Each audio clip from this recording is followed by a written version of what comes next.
Mobley sets the screen. 2-2 pitch. And it's hit to deep.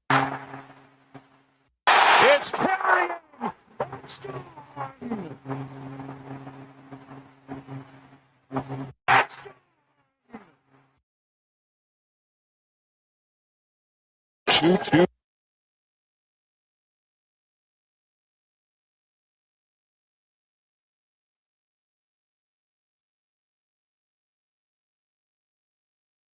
Donovan Mitchell, huge three-pointer, his first of the game. He was out for 7 on the turnover. Struz comes up with it. Inside the Mitchell, banks it home.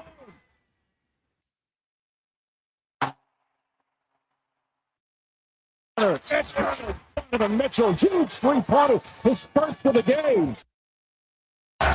Corner to Mitchell.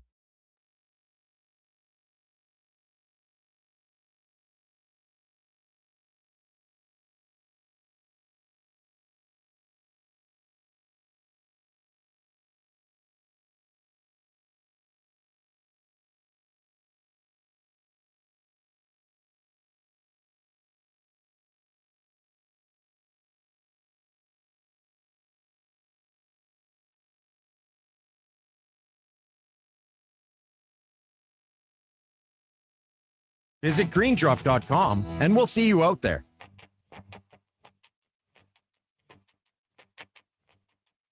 The Jason Gregor Show. 2-2 pitch. It's hit to deep left field. It's On Sports 1440. Mitchell, Bates, sidestep three-pointer. It's Donovan Mitchell, huge three-pointer, his first of the game. Presented by PlayAlberta.ca, Alberta's only regulated online gambling website.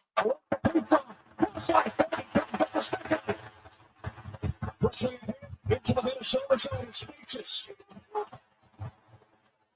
Peaches.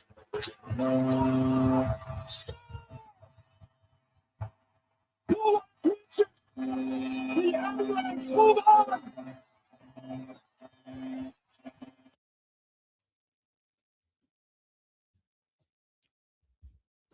Hello, windy Thursday afternoon. Holy cow.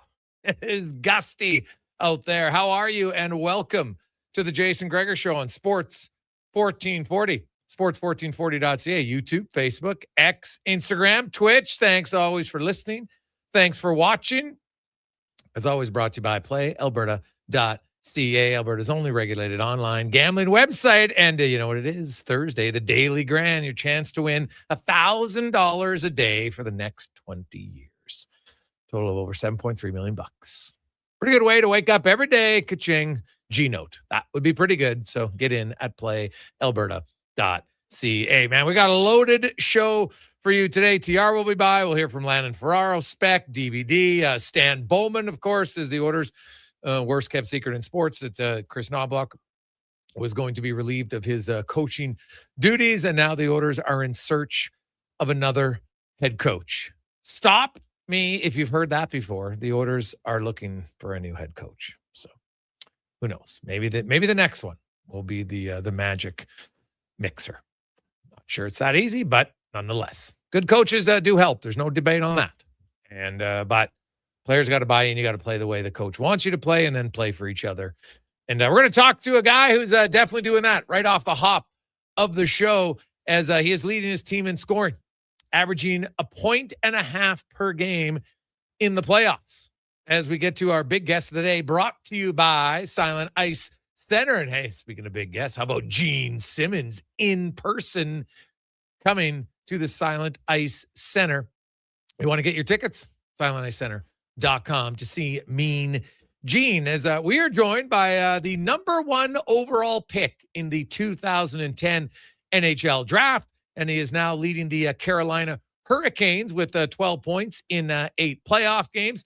Taylor Hall joins us. Halsey, welcome to the show, my man. How you doing? Hey, man. I'm good. How are you? I'm good. Good to see you. How's things? How's things in Carolina? Things are good. Pretty slow right now, honestly. It's so strange not playing hockey, even though you're still in the playoffs at this time of year. But it's obviously a good problem to have, and we're making the best of it. I'm excited to watch the Buffalo-Montreal game tonight, and yeah, it's been nice. It's unique because you guys, of course, first team in NHL history to start the playoffs in 7-game series with back-to-back sweeps. No one's ever done it. And you get a break. And the break is obviously good in one sense because you know how hard the playoffs is. We hear it's a war of attrition. Can you talk about just how much better everybody on your team feels right now when you're getting a week off between games? Yeah, we don't have, knock on wood, a ton of injuries going on right now to begin with, but it's, maybe that's the reason why, is because we stopped the first round and we were able to get rest. And I think with the condensed season, there was a lot of games after February, and the more rest we can get, the better. Guys like Aho and Jarvis, they played a lot of hockey this year. So this is huge for us. And it's nice that we went through it after the Ottawa series. We got a little bit of a taste of what a layoff is like, how to prepare, how to practice, how to, train in the weight room. So we have a bit of the recipe, and now we just wait and see who we find out, who we play, and we'll go from there. It's a good time of year. How is it being the big brother on the line with the two youngsters? Because your guys' lines played unreal, and kind of tell me, why you think it's worked so well between you and the other two young guys. Yeah, no, I played with Jackson quite a bit last year, and I saw how good of a player he could be. He's a dog on a bone on loose pucks. So is Skanky. Honestly, they work extremely hard through all three zones, and they never give up on plays. And obviously, they have a ton of skill, and they can make any play out there. But I think it's their tenacity and their willingness to play a team game and play a 200-foot game that has allowed them to have success, and me in the same vein.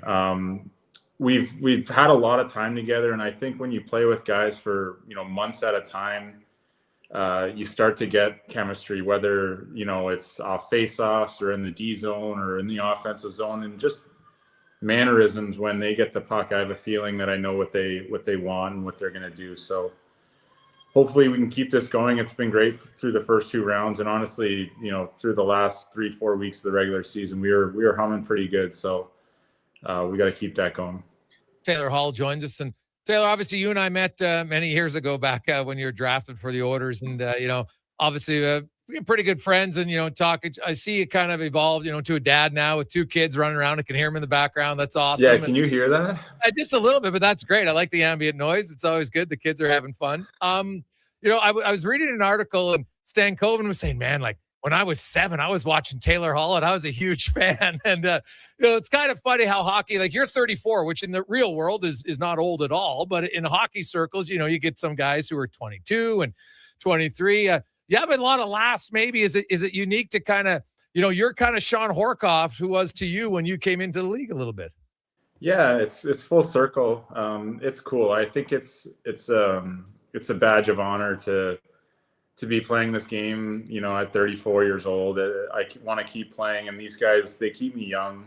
I like to think that I don't act super old. Like I'm up with the trends. Like I know what these kids are saying. I know the clothes that they wear. I know what they're listening to. So I don't think that I'm like the old geezer that like is out of touch by any means, but they're young, and but it's so cool to see. I think it reminds me of like just how cool it is to play this game. And it's just like when I have kids now, you kind of see things in life for the first time again. Yeah. When you play on a line with these kids, you're kind of like, when you're saying things to them or teaching them stuff, you're kind of seeing it for the first time again. So it's been a lot of fun, and it's honestly been rejuvenating for me personally. Yeah, like obviously, hey, you've had stretches. A lot of people say maybe this is the best hockey for a long stretch you played since you won the Hart Trophy. And when you're a Hart Trophy winner, obviously you've always had that. You had some, injury issues. And what's kind of unique, and I was looking at your line mates over the course of the year. Like Rod Brindamore's played you on any line. You've been on the first line some games, third line, second line, fourth line. Now he plays everybody. It's a little bit different maybe there than in other teams. But how have you adapted to kind of fitting into any different role where you were always drafted as a guy in your whole career were basically a top line guy? How has that, I guess, transition gone? Yeah, I think it's pretty easy to do that here because all four lines play the same game. If you look around the league, there's teams where, their top two lines play a vastly different style of play than their third and fourth line. Here, it's about the same.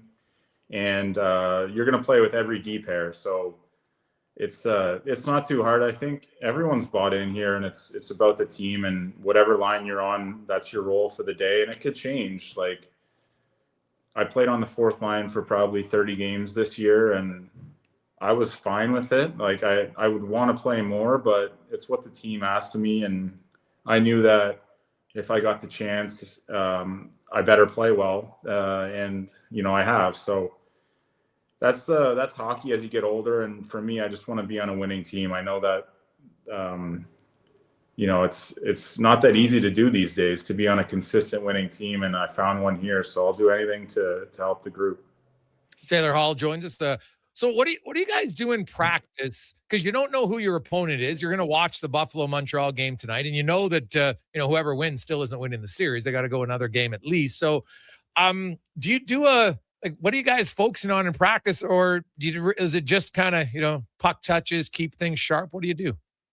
Yeah, our practices are the same mostly every day. We work on us for the most part. Like we don't have to, no matter who we're playing, I think it'll be a challenge on special teams. It'll be a different challenge for both teams, but we're doing the same thing 5-on-5. Like we don't really have much that we need to prepare for. Like I said, these guys have been doing the same practices basically for about 7-8 years now.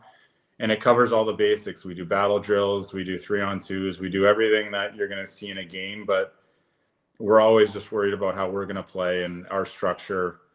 And obviously there's little wrinkles on each team. I like that Suzuki line that they're going to pose a big challenge. Tage Thompson's going to hang out on this side of the ice. So if we play each team, there's going to be different things, but for the most part, we're worried about what we're doing. You mentioned that it's the same practice all the time. And, Rod Brindamore has a reputation of, I get my guys to play how I want. And I think every coach wants to do that, but it doesn't always happen. How is he being able to get everybody to buy in to play the way he wants? Yeah, there's a ton of buy-in here. And I don't mean the same practices in a bad way. It's just I agree. We're doing this, the most important things every day. We're covering the basics. I'd say the buy-in, like Rod's a really cool guy, and he's a great leader, and he had an amazing career. Very good coach. Obviously, he's had a ton of success. I'd say that, Jordan Stahl, Jordan Martinook, Sebastian Aho, Svechnikov, Jarvie, they kind of set the tone with the way that they play. They don't take any shortcuts. None of those guys do. The weight room is a pretty serious place here. Like, you dial in, everyone comes in shape. So, and there's so many guys here that have played here for a long time and that are good hockey players. There's only so many spots available. So if you don't buy in, they'll find someone else. That's just how it is. And Jacob Slavin, Jalen Chatfield, these guys, they're top shelf guys, good humans and good hockey players. So I think all of that combined is where the buy-in comes from. You've played against a lot of good players and with a lot of good players in your career. Jacob Slavin plays one of the harder positions, like a defensive defenseman. Not a lot of guys want to do it because it's really hard to do. And you go against him in practice, you see him every game.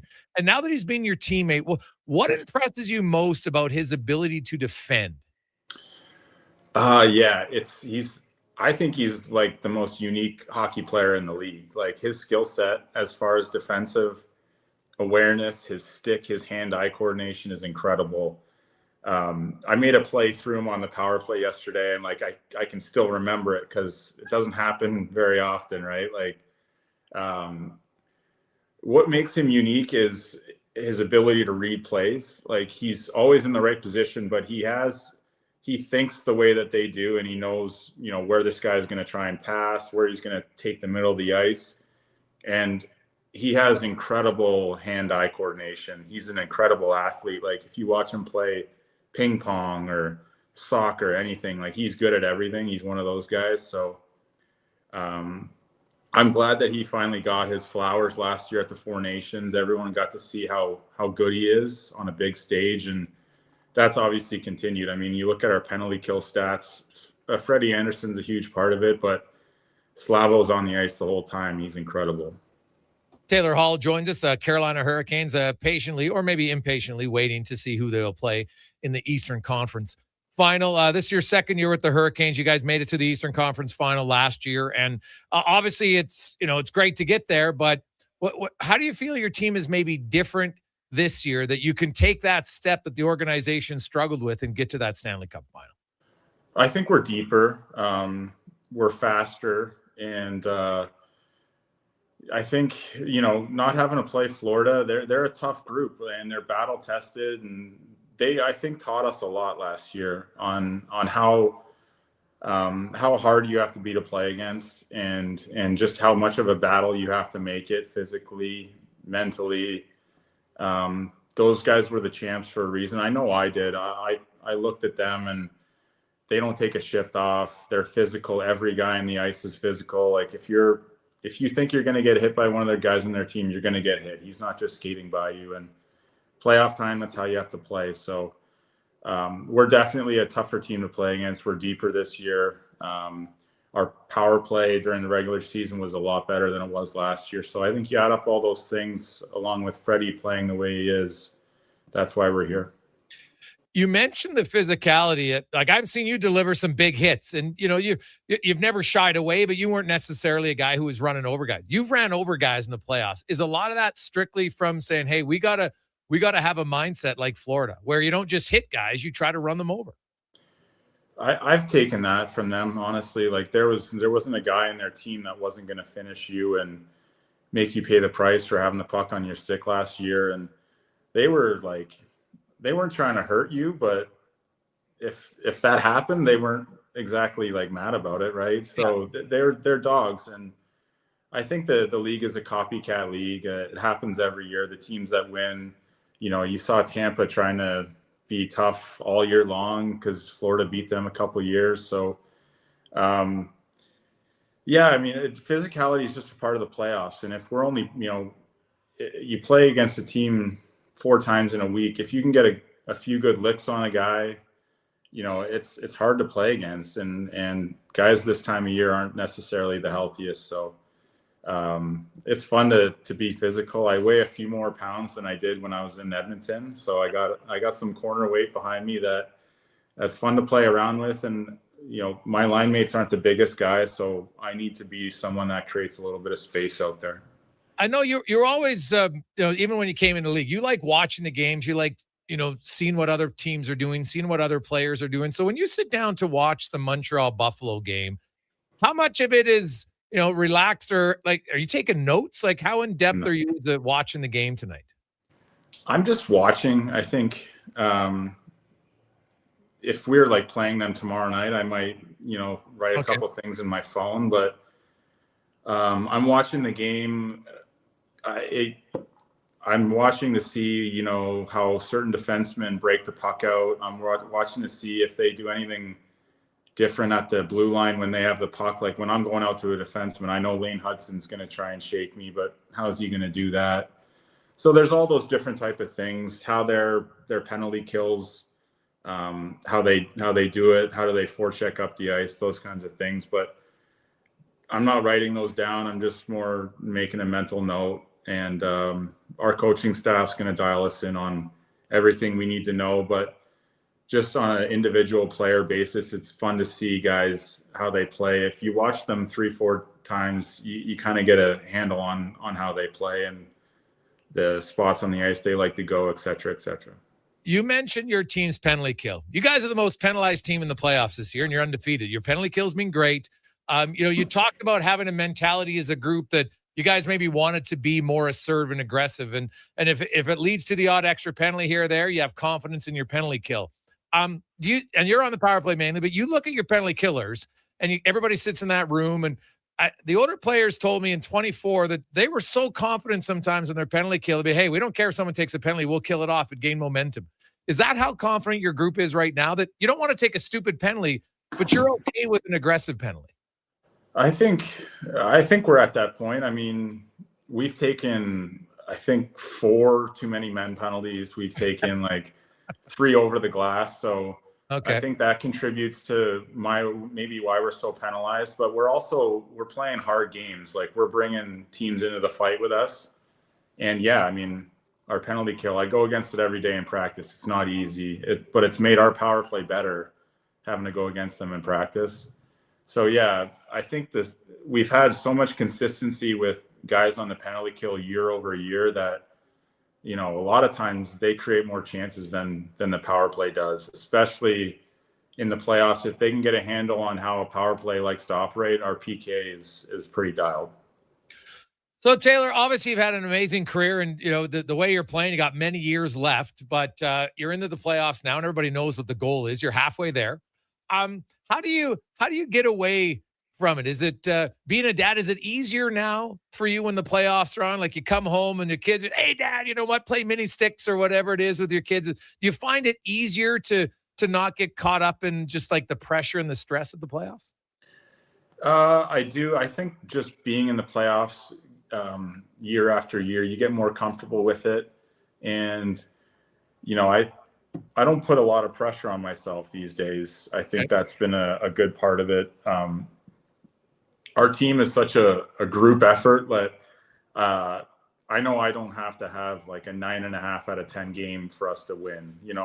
I think everyone has the same mindset. We're all pulling on the same rope. And I have a bit more perspective now that I'm a father and all that, but I've also I've been around and I've seen a lot of stuff, and I've been, rehabbing my knee, not knowing if I was going to play again or how good I'd be, but I'm here and everyone's telling me how good I am. So I know that it's probably somewhere in the middle, and I'm just enjoying playing hockey at this time of year. Like, the playoffs are the best. Like, you don't have to get excited for a game. You just got to calm yourself down and go play and look around the ice and warm-ups and see everyone so excited in the stands. It's amazing.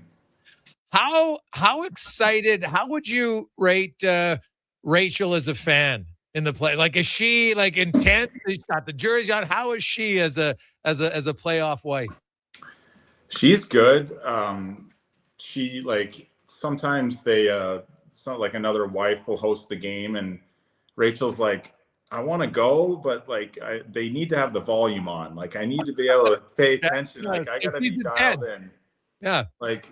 She took Stetson to one of the girls' houses the other day, and she's like, I can't really keep track of him and watch the game. So I'm hoping that I can always see him. So she's dialed, and she's an amazing wife. What she does at home for us is awesome, but she's into it. And my son, he's only 2.5, but he picked up a mini stick the other day and he was a righty.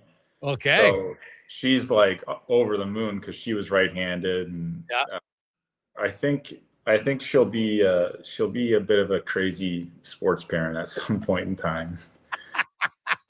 Intense. Well, that's good. So she's got a little competitive genes. That's good. I think it's sure to get that from both mom and dad at different times. And as Stetson gets older, and you've been around the league a long time, right? You see guys, they bring their kids into the room, and they're just wide-eyed, and but the great part about it is most of them they're like, well, that's normal, right? Like, hey, I'm going to play mini sticks with Seth Jarvis, or I'm going to play mini sticks. Like, they don't know it's Seth Jarvis. They just think of it as Seth, right? Like, is that kind of fun to see? Yeah, it is. And that's the best part about this. Here in Carolina, really is a family atmosphere. If we win the game at home, kids can rip into the dressing room like right after the game. Like Rod's mid-speech and kids are running in, like, and he loves it. Like he wants kids around as much as possible. You know, if you want to bring your kid on the ice after practice, go for it. Like it is a family atmosphere, and that's the best part about it, is having these, you know, the kids along for the ride, your wife. I don't know if my kids will ever remember me playing, but it's nice to have these memories with them. I know I'll never forget it. Like Jackson Blake, he's obviously like super excited to be an NHL player, but I get the sense from him that he's been around dressing rooms his whole life. He's like, yeah, this is kind of just what I was like meant to do, you know? So it's kind of interesting when you see a guy that's been around the rink his whole life. Yeah, because his dad, of course, played on the island for a long time. And lastly, you mentioned earlier that the gym is pretty serious. Is Rod still in the gym working out with the guys? Does he pop in sometimes? And where is his fitness level compared to you guys? He's not in the gym with us, but he works out every day. I think he said he works out 6 days a week, and he only takes the off day for mental reason, like just to get away from it. But I think he's pretty jacked still. And no, I mean, he's a cool guy, and as serious and obviously as hardworking as he is, he wants us to laugh. He wants us to have a smile while we're working hard, and I think that atmosphere is pretty powerful. Yeah, it's interesting you mentioned that earlier, that you don't put as much pressure on yourself maybe as you used to. And that doesn't mean you don't care any less. You just realize that sometimes that can be counterproductive. Like wanting to win so bad, everybody wants to win, but you've learned kind of how to channel that so you can maximize it without wasting energy on being stressed. Yeah, for sure. Sometimes you have to not care to care. You know, if you just kind of let things happen naturally, then you have a ton of emotion and energy when you need it. And I think, like I said, like no one on our team thinks that they have to be like Superman for us to win the game. It's a team effort all the time. And I think that takes pressure off a lot of guys. I know that's how I feel. Well, Taylor, it's great catching up with you. Continued success for not only you individually, but for the team. And whether it's in Buffalo or Montreal, Carolina, those are going to be some unreal buildings in the playoffs. Your building's crazy. Buffalo hasn't been there forever, so they're going to be loud. Montreal's Montreal. So enjoy the conference final, and hopefully 4 more wins get you to your first Stanley Cup final. All right. Thanks, Jason. There you go. That is Taylor Hall leading the Carolina Hurricanes right now. He's having an unreal playoffs. 12 points in 8 games. His line with Jackson Blake and Logan Stankoven, they've been fantastic for the Hurricane. They've been carrying him really offensively, which is great. And so, you know what? They got lots of other guys. I loved what he said about Slavin. Like, he goes, man, in practice, I got to pass through him. And we know that's a big deal.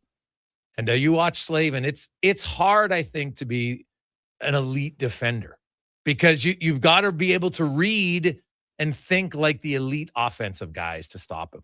And that's like the elite offensive guys aren't just skilled.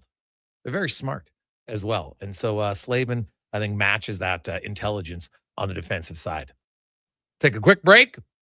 When we return, we got lots to talk about. We're going to get into the, let's be honest here. Everybody listening, we talked about it for the last 2 days. Knoblauch's time, unfortunately, was done. Now became official. There were some interesting comments from Stan Bowman. We'll get to those when we return on the Gregor Show, presented by PlayAlberta.ca. New at Papa John's, the spinach Alfredo chicken tomato pizza. Say it with me now. Spinach Alfredo sauce, grilled chicken, fresh Roma tomatoes, all on our fresh, never frozen pizza dough. 4 favorites, 1 pizza. So let's run it back. The spinach Alfredo chicken tomato pizza. Right now, a large for just $18.99. Delivery or carry-in. Better ingredients, better pizza, Papa John's. Legacy Heating and Cooling is your supplier of maximum comfort, bringing you the cool AC you need. You just have to call Legacy. Call Legacy for comfort at night when the hot air suffocates you. Call Legacy. Call Legacy. For comfort in your wallet with no payments or interest for 1 year. Call Legacy. Call Legacy. You deserve comfort. Cool off today with AC from Legacy Heating and Cooling. Come for Canada's largest trade shows, the biggest names in entertainment, exhilarating sporting events, and more. And stay for the experience at the Edmonton Expo Centre. Looking for the perfect place to host your next big event? From trade shows to galas, meetings, and concerts, the Edmonton Expo Centre has the space, event expertise, and service to make your next event unforgettable. With over 522,000 square feet of flexible event space, in-house catering, and operational expertise, they bring your biggest vision to life. Learn more at edmontonexpocentre.com today. This is you. Hi. And your cornhole team needs money. Yeah, we do need money. Plus, you've tried every fundraiser under the sun. No kidding, and no one's buying my Cuban salted chocolate. Scrap the chocolate and fundraise for your team, club, or charity at On the Rocks. Here's the deal. We'll create custom tickets for your event, which includes no cover, no line, and beverage before 10 p.m. Then you sell your tickets and keep all the profits. That sounds easy. It is. Fundraisers at On the Rocks. Book, party, cash. On the Rocks, YEG.com. Scott McGilvery here, HGTV host and renovation expert. The one upgrade I know homeowners will love: better, fresher Culligan water straight from the tap. Culligan's Aquasential reverse osmosis filtration system takes your water to the next level. With up to 7 stages of filtration and 14 filter options, they're certified to reduce over 90 contaminants. Your tap water is about to get a major upgrade. Safer water that tastes great. Get started with a free in-home water test at Culligan.com. Culligan, water you love. You see it? Fusion Promo Marketing can make it. Fusion makes high-quality, memorable promotional products for businesses, sports teams, and corporate events. From vision to reality, get noticed and remembered. Fusion with a Z. Promomarketing.ca. Want to invest in Alberta's workforce, fill your talent pipeline, and get funding? Careers, the next generation connects employers with motivated, pre-vetted youth through funded internships. Easy, impactful, and risk-free. When you work with a group like Careers who have experience in that area, they can demystify and navigate all the complex steps and stakeholders that have to be involved. Visit careersnextgen.ca today. Are new McCafe crafted sodas just drinks or something more? Like Sprite Berry Bliss, Creamy Strawberry Coke, and Orange Dream. All swirled with fizzy flavor and topped with silky cold foam. Only at McDonald's. At participating McDonald's restaurants in Canada. Whether you're refinancing or buying your first home, mortgages are easier with help from a neighbor. At Vision Credit Union, you get face-to-face guidance from local lenders who know the market because, well, they live here too. They'll look at your whole financial picture with practical advice for payments, renewals, refinancing, and what makes sense long-term. Get a more neighborly mortgage. Contact your branch today or visit visioncu.ca. At Hughes, it's all about getting in and out quick and clean. No cash, no problem. With Hughes' new tap and wash system, all you need is your debit or credit card to get your vehicle sparkling clean. Find us at HughesCarWash.com. Portions of this hour brought to you by Crystal Glass, your clear choice for residential windows, locally manufactured and installed. Crystal Glass provides a beautiful product and incredible customer services for all of your residential needs. Call 310 Glass or visit crystalglass.ca for a quote. The Jason Gregor Show, the best of Edmonton sports talk and beyond. This is Sports 1440. Presented by PlayAlberta.ca, Alberta's only regulated online gambling website.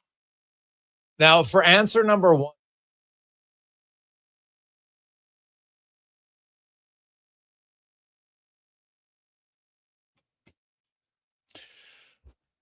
$2:30. Welcome back.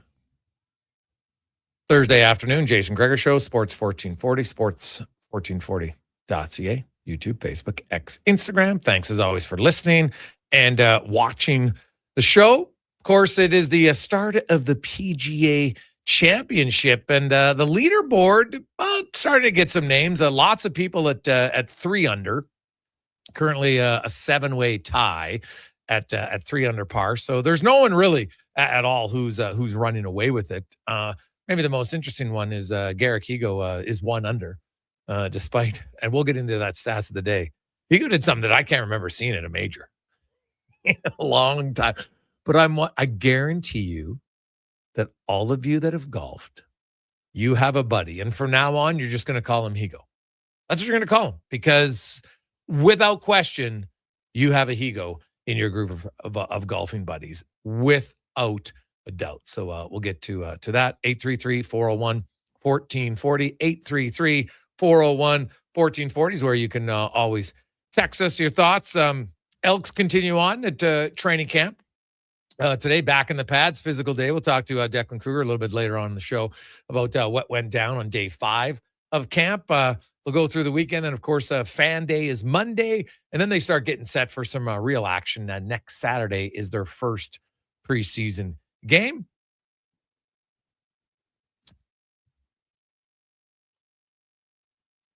Lots of texts coming in. Hey, guys, I hope the Oilers players were listening to Taylor Hall's calm demeanor and communication on what Carolina is doing speaks to the shortfalls of the last few seasons. That one comes from Scott. Hey, Greg's, you're giving Chicklets a run. Way to snag Hall during the run. I assume the relationship had everything to do with taking him call. Epic job. Unreal segment. Maybe you want to re-up as a head coach for the kids next year, talking about coaching. Well, yeah, you like Rod Brindamore gets everyone to buy in, which is hard to do. And the players ultimately have to do it at the end of the day, right? Like the coach, I've always said this, coach can come up with a really good game plan and everything else, but it's ultimately up to the players, because they have to make the split-second decisions at any level, right? You as a coach, you always try to encourage them to make the right, especially at a younger age. It's very different. I never compare coaching amateur to the NHL, because the stress and the pressure, it's not the same. It's your job, the NHL. You're helping out the youngsters. And the youngsters, you know what? They should make mistakes, because that's how they learn.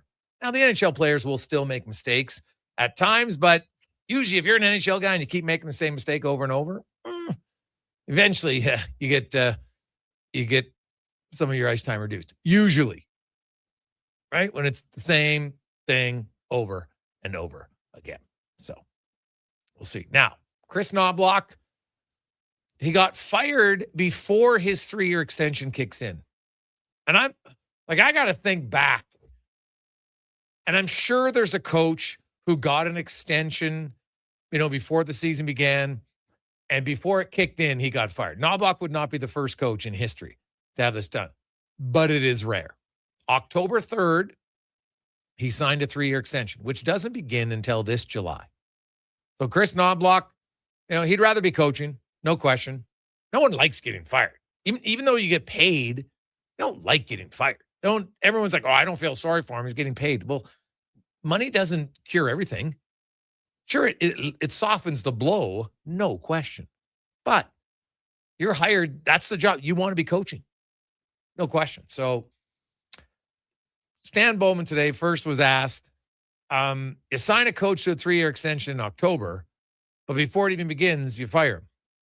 What changed? What happened? This is a tough decision, no question. Looking back at the way we ended the previous season, falling just short of the Stanley Cup, and the 2 seasons that Chris had with the team, it was, it was a decision we made that we felt that he had earned that contract extension. And then as this season went on, at the end of the year, when I met with the group in the media and my availability, I mentioned that we were going to do a thorough review to try to understand, how we got to this point. We had a disappointing end to our season, losing in the first round. And when you take the season as a whole, it was a year we never were able to get going. It wasn't just a slow start or maybe a tough stretch in the middle of the year. Like, those things happen to all teams. You have some ups and downs, but we didn't have a lot of ups this year. We had, we were kind of right around the middle all year long. When we performed our analysis and our review about where we headed as a team, we just felt that we needed a different voice to lead us to where we want to get to. So difficult decision without a doubt, but it was based upon the way this entire year played out, not just small sections or just the playoffs. It was really the total year. Next, he was asked about Where's the accountability of the management in all of this? Well, I think we were definitely part to blame for where we are today. I don't think that's we're not trying to hide from that. I think when a team doesn't have success, there's usually multiple reasons for that. It's typically not just the coach or just the players or just the management. In my experience of being in hockey for many years, teams that don't have success, there's usually culpability in a lot of different areas. So there's no question that that was the case here. We have a team where we had players that didn't perform to the level they should. We had players that I brought in that didn't perform to the level that we expected them to. So that's on myself. And then, so there's blame to be had by all of us, myself included. And part of that review that we did was to examine how do we get to this point. And but in that conversation, there was the discussion of, where are we at now, and do we have the belief that maybe a different voice would be able to tap into the players that we have to a different degree and get us to another level. And that's the decision that we made. So this is not all on Chris Knoblauch and Mark Stewart. That's not the case. But in the assessment, we believe that there can be some better performances from players here, and we need that for our team to be successful. Yeah, no question. It's, hey, like I said before, if they wanted to make the decision on the coach, then they make the decision on the coach, and that's fine. Now we'll see. They're going to do a search, and they'll be looking for another head coach.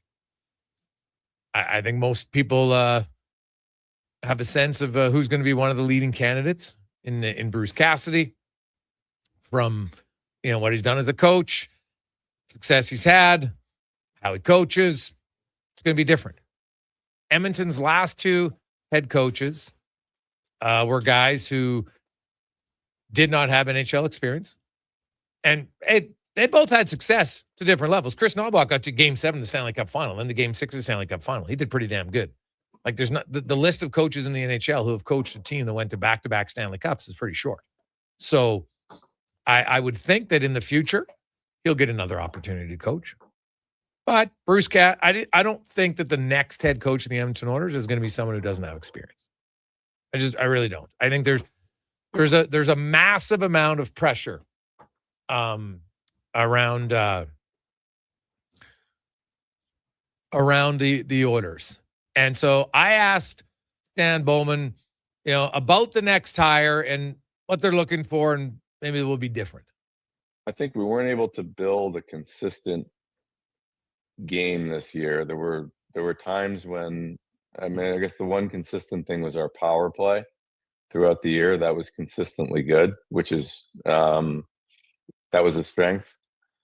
After that, it was a bit of a mixed bag.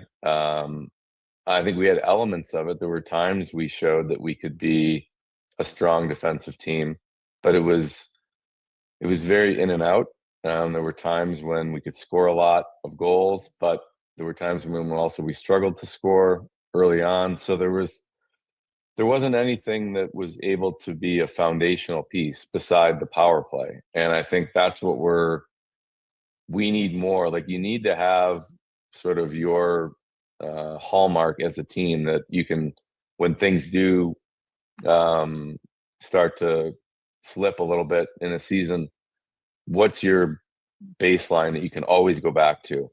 I don't think we had that. We had a power play, but that's, you sometimes don't get many power plays. So to have that be your foundational piece, it wasn't really, it wasn't good enough to get us to where we had to be. So I think we have to build that. We have to find that. What could it be? That's going to be up to the coach. That's really more of a coaching thing. And if you look at your team, when Chris got hired that first year, they came in, they're like top 5 and virtually lots of defensive metrics. Then the penalty kill came in the playoffs and was out of this world, and you lost in Game 7. Since then, there's been a slow erosion.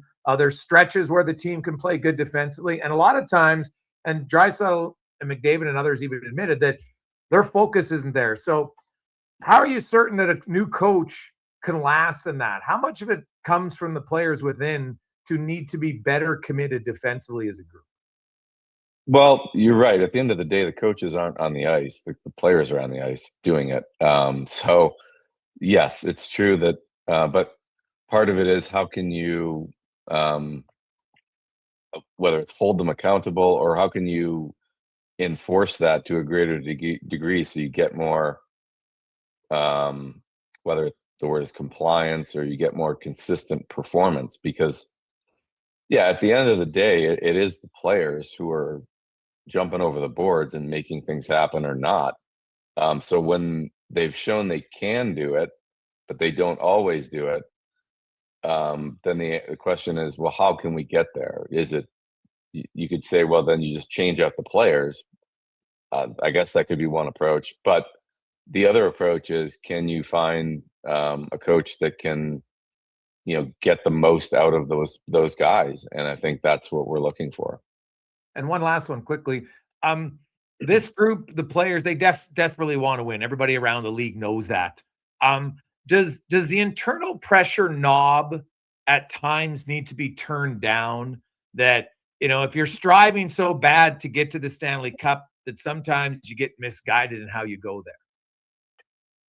That's an interesting insight, Jason. I do think there's an element to that. And I guess what I would say is I've learned over time that when you focus on the result, it's different than if you can focus on the process, because eventually the process, not always, will lead to the result, but the process is what gives you the best chance to have the result that you all want. So I think you're right.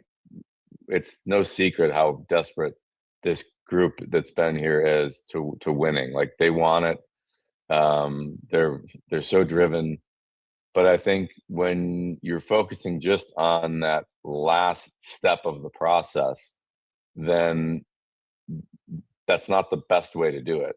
And it's challenging, but I think what we have to do a better job of, all of us, not just the players or the coaches, but management, is focus on the process. Because if we can get that right, the results typically will come from that, but not always. Like, there's an element of randomness to sport. There's an element of luck. There's an element of bounces. So, but I think when you only focus on the result, it's not the best way to approach it. So that is something that we've talked about a lot in the last couple of weeks here, is we have to focus on the process of getting ourselves there. And I think we saw that this year, where it's like we had this up and down regular season, but we're just going to be able to, when we know when the time matters most, we'll flip that switch and be ready to go. Well, I think we saw it doesn't work that way. You got to have your process has to sort of set the table for where you're headed. And that's something that we're going to focus on. Well, there you go. So we'll get more from GM Stan Bowman throughout the show. Today, we got a lot of texts to get to when we return. 833-401-1440, 833-401-1440. Many of you, after listening to the whole interview, are like, hey, well, now I know which team I'm cheering for. So we'll see. And that's the truth. Like, I know as a fan of the Oilers, you're like, well, okay, my team's not in. But there's usually some teams you don't cheer for. And then you kind of pick a team. It's not as intense. I understand it. But you do root for individuals probably more than you do for teams. And like Brett Kulak scoring last night, I'm sure there's a few people that are rooting for Kulak to win. So we'll see what happens. We'll take a quick break. We'll come back. It's Thursday on the Gregor Show, presented by PlayAlberta.ca. With Play Alberta, backing the home team goes beyond the bets. That's because your picks have provincial impact. Play Alberta is the only app in the province that puts all revenue directly back into supporting programs and services that Albertans rely on every day. By investing in the General Revenue Fund, every play, bet, and buy made on Play Alberta helps make a difference across the province. It feels good to know your fund goes further at home. Visit playalberta.ca/Gregor to learn more. Must be 18 plus to play. If you gamble, use your game sense. Hear that? That's your entry calling. Go Auto is sending you to the biggest football event in the world, live in Vancouver, with tickets, flights, and a hotel stay for two. To enter the contest, just text GAME to 780-777-7777. That's GAME to 780 all sevens. Go Auto, get in the game. Summit Restaurant, located in the heart of the Silent Ice Center and just minutes from South Edmonton Common. Summit is your destination for exceptional house-made pizza, delicious entrees, and expertly crafted cocktails. Experience the perfect blend of flavor and ambiance in a modern setting. Join us for a straightforward yet elevated dining experience where our commitment to quality speaks to every bite and sip. Make Summit Restaurant your next night on the town. New at Papa John's, the spinach Alfredo chicken tomato pizza. Say it with me now. Spinach Alfredo sauce, grilled chicken, fresh Roma tomatoes, all on our fresh, never frozen pizza dough. 4 favorites, 1 pizza. So let's run it back. The spinach Alfredo chicken tomato pizza. Right now, a large for just $18.99. Delivery or carry out. Better ingredients, better pizza, Papa John's. Legacy Heating and Cooling jingle auditions take 1 for Gene Principe. Hey, thanks for being on time. I'm always punctual. Now, how about some cool beats while I drop the heat? Ready when you are. Call Legacy. Call Legacy. Nice. Boom! I'm a musical genius. Legacy's going to love this for AC season. What's not to love with no interest and no Principe payments for 1 year? Are you always like this? Yep. Unlike Legacy, I never know when to cool it. Legacy Heating and Cooling. Say hello to your new favorite drinks. Introducing new McCafe Refreshers. Icy cool, undeniably refreshing, and available in 3 flavors. Strawberry watermelon, mango pineapple, and blackberry passion fruit. Only at McDonald's. The tents are up and the deals are out. The Brick's biggest sale of the season is on now. Take up to 60% off clearance items in the tents. Sofas start at $3.99 and save up to 50% on select mattresses.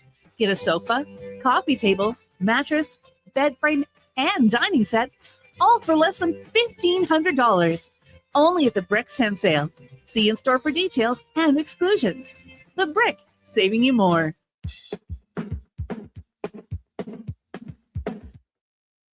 Portions of this hour brought to you by Emerald Equipment. Emerald Equipment is Edmonton's newest dealer for Yanmar compact equipment. Machines built tough for the jobs that don't quit. Get your new Yanmar compact track loaders with ASV Posey track at Emerald Equipment.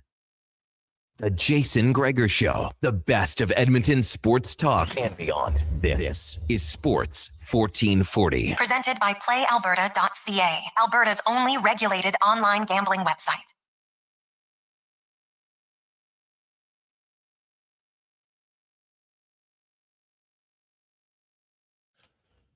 $250. Got some really good texts, and I believe it because I think one of the biggest mistakes is the trend that happens in hockey and lost the room. It's the most garbage excuse I've ever heard. And I got examples of why it's garbage. And so we'll get into that. I think it's just become, there's copycats and people copycatted. And what's funny, though, if you look at the organizations who don't, they've had success. Maybe the constant coaching carousel that happens in lots of teams. Everyone's like, well, that's just what they do. Just, hey, groupthink isn't great. So, and it's not just in the NHL. I can look at it in other leagues. And why I think it has success. Hey, look at the Steelers. What have they done? Right? How many coaches they have?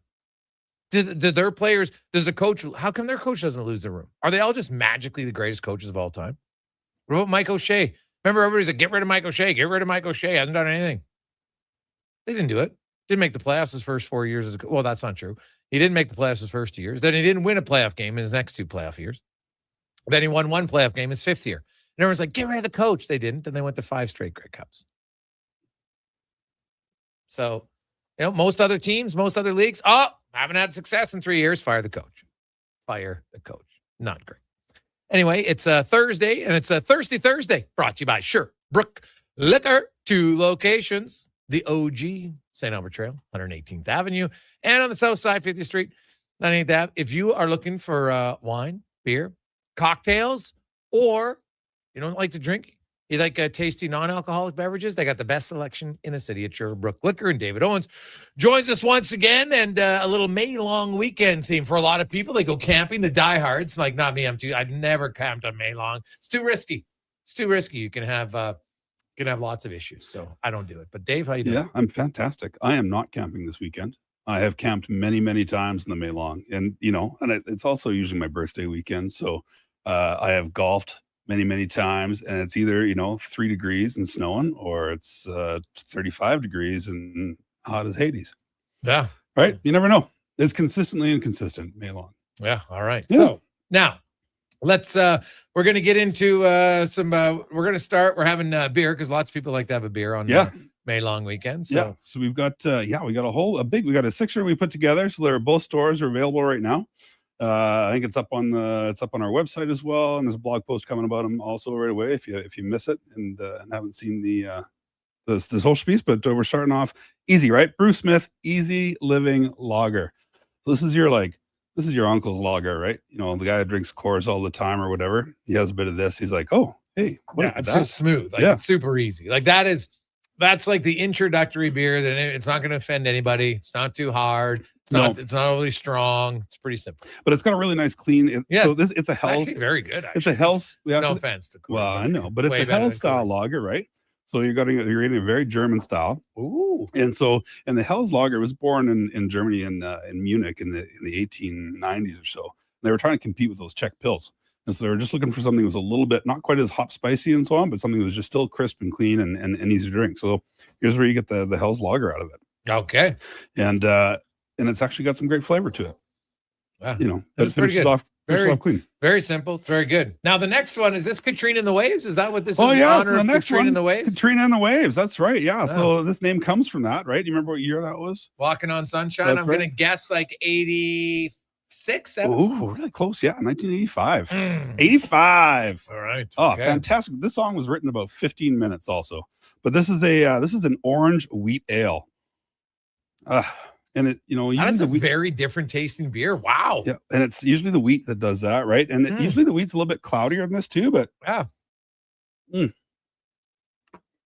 Oh, that is really fantastic. I haven't had this one yet, so I'm excited about it. That is clean and crisp and lovely. It's 5%. It tastes more weedy than orange for sure. Yeah, and just that slight orange in there, right? So it's not over the top powered, so you're still getting a beer flavor. Yeah. And that's Establishment Brewing. They're a 3-time best brewery in the province. They won Canadian Brewery of the Year in 2021. And they're just killing it every single time. They just don't make bad beer. Yeah. Pretty stoked to have a good relationship with them, and we keep it stocked. So I like great. it. This is a great beer. Yeah. So far we're easing into the long weekend. Yeah. Right. So now next we have the Fuzzy Peach Turbo Rattler, a little bit stronger at 7%. It's 7%. Yeah. So do you remember? It's going to be a clear peach taste. Now, do you remember? Before we get in, we had the Turbo Rattler last year too. We've done that. Yukon, they had their Razzmatazz, and their Turbo Rattlers are pretty solid. Now, my God, that's dangerous. That is very dangerous. Fuzzy Peach. Yeah. I mean, it just smells like, oh, geez. And I tell you, it does kind of taste a little bit like the Fuzzy Peach candy. It does. And if you added a bit of gin to this, oh God, I was just gonna say that would be unreal. That would be unreal. That is really cool. So dangerous. Like the raspberry. Oh man, now you're doubling things up already. Oof! To pace yourself, boys. That's right. And Rattlers were actually made. Rattler is another word for cyclist in German. And so Rattlers were made, way back. It was in 1922, and there was a Munich inn owner, and he had like 13,000 cyclists coming through for this big race that was going on, and he was running out of beer, so he stretched it by mixing beer with lemon soda, and the Rattler was born out of that. Really? And so that's where the Rattlers come from. Smart and guy. So that's why you'll see sometimes on Rattler cans, you'll see actually bicycles or things like that as a hint for that thing. So, but these guys have been making these Rattlers in the last few years. They've kicked it up with these turbos, and man, they are delicious. That is very every good. single time. Honestly, I could sit down. I'm thinking May long weekend. You have the late fire at night. Oh, man, you're crushing right? it. You're fishing, maybe just relaxing. Oof. That was very good. That is top notch. Yeah. So, Do not disappoint. No. Well, next up, we have the mango guavo habanero papaya sour. It's a mouthful. It's a mouthful, yeah. Oh my God, So it's the longest beer name ever. Oh, they're out of Abbotsford. We've had a few of theirs before. And they do a really cool job with these. They keep the sour going, they keep it a little tart. It's got a good mix of everything going on. Oh my God. That's like a close your eyes sour. Woo. You gotta like sour to like this. This one, like, oh my God, it really you gotta like sour to like this. Yeah. Well, but and it's just got that slight hint of that habanero. Oh my God. The look on your face is Ooh, fabulous. That is that's almost too spicy. It's a little hot, I feel, in the throat. It's got a little bit of that heat. It's got a little kick to it. Oh yeah. Yeah. It comes in that second time. Oh yeah. Yeah, like the second sip, I felt it more than the first one. Yeah, this is what you chase after your tequila. Oh my God. Shit. Oh man. I needed tequila after that. That's right. Probably pretty good if you mix some tequila in with it, actually. That's fun. That's actually a really super fun beer, actually. Yeah. And once again, for anybody texting in, if you just go to SherbrookeLiquor.com, we got it up on the blog, and you can see all the beers in the cans that we talked about in order from 1 through 6. And you got them in a 6-pack. So you just come we got in. them in the 6er. Just come in. Yeah, ask for them. They're up at the front of both store and in the coolers. And ready to go. And now this one, obviously you would have to use because it's the name of the beer is actually May Long Double IPA. That's right. That's right. So this is Blind Man's, ode to the May Long. I find the May Long is interesting, right? It's Victoria Day, but Alberta seems to be the only place that calls it the May Long, and we don't call it the May Long weekend here. We call it May Long.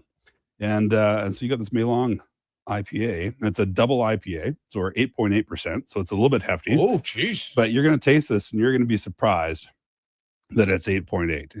Struddy, I'm not sure you can handle this. Struddy.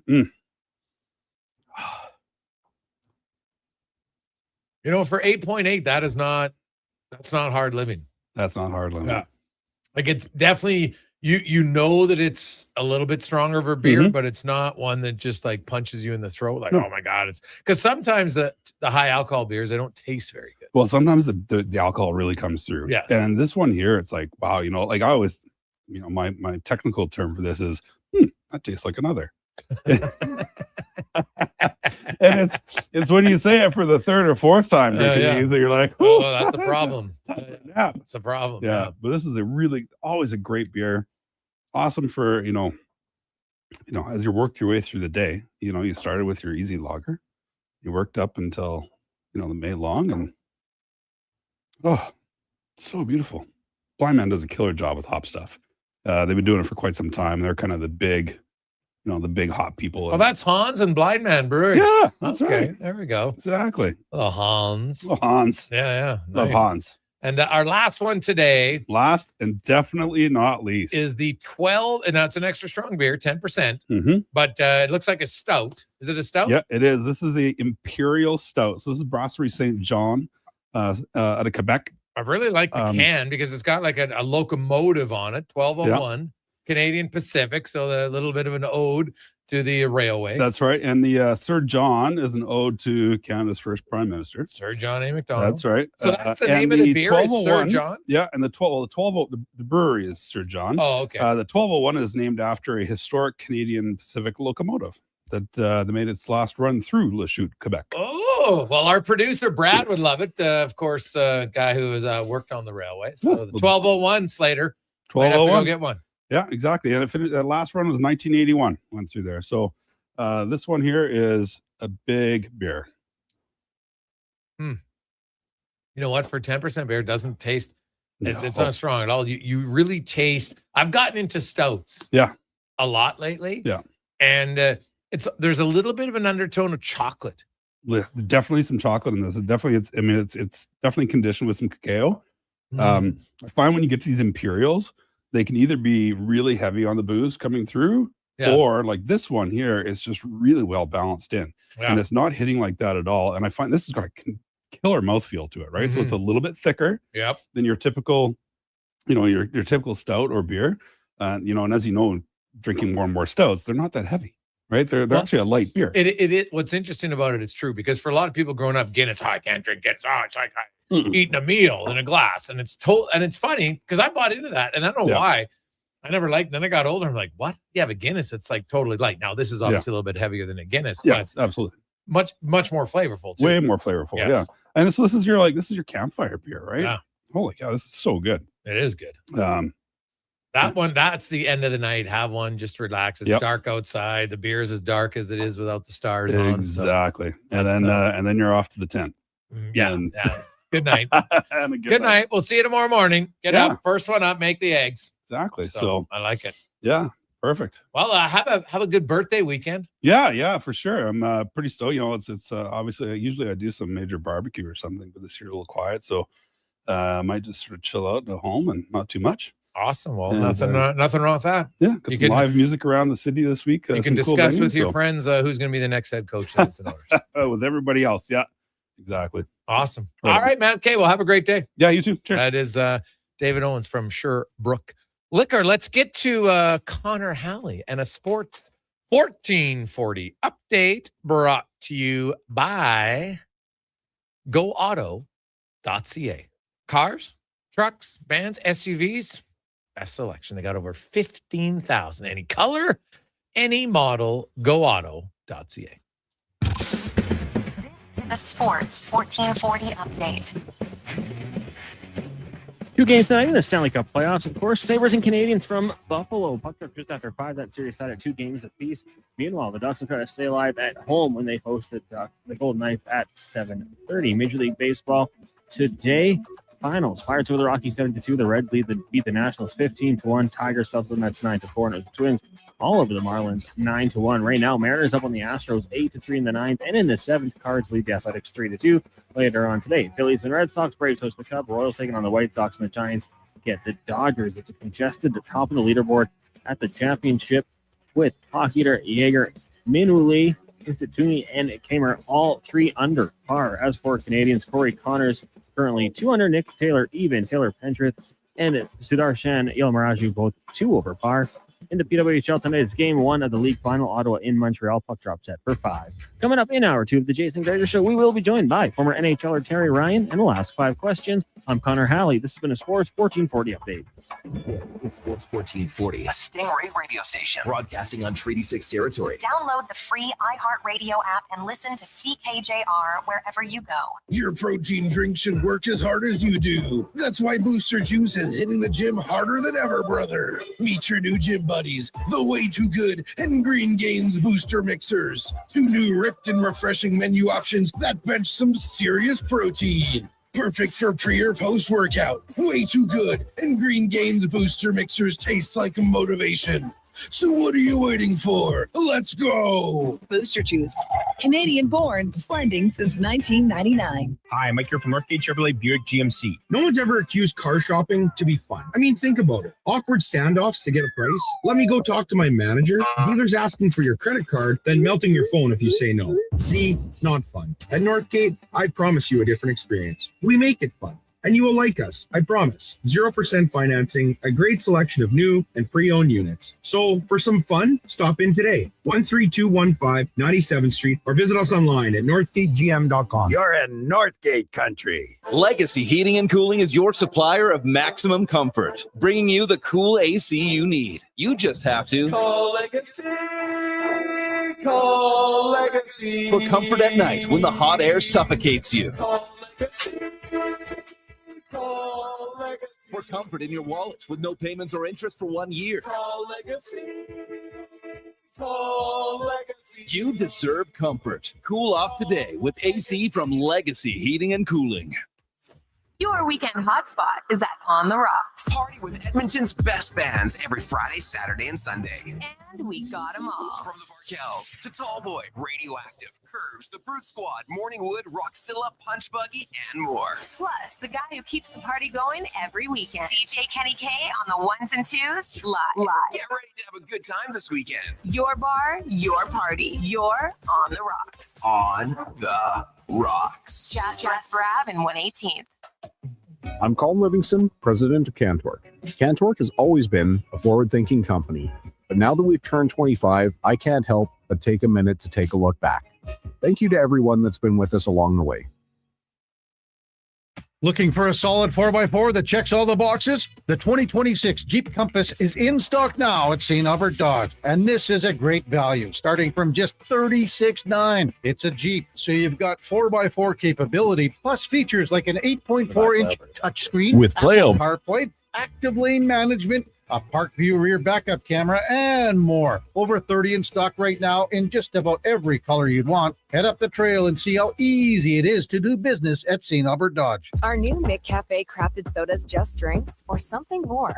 Like Sprite Berry Bliss, Creamy Strawberry Coke, and Orange Dream. All swirled with fizzy flavor and topped with silky cold foam. Only at McDonald's. At participating McDonald's restaurants in Canada. Debt can take over your life. The stress, the constant worry, it can feel like you're drowning. When people come to see me, they're often anxious and feeling hopeless. But when I explain how I can help them get out of debt, those feelings melt away. I'm Parveen Middleton, licensed insolvency trustee at BDO here in Edmonton. I will create a personalized debt relief plan so you can move forward with confidence. Call 1-833-BDO-TALK or visit bdodebt.ca to discover your debt-free future.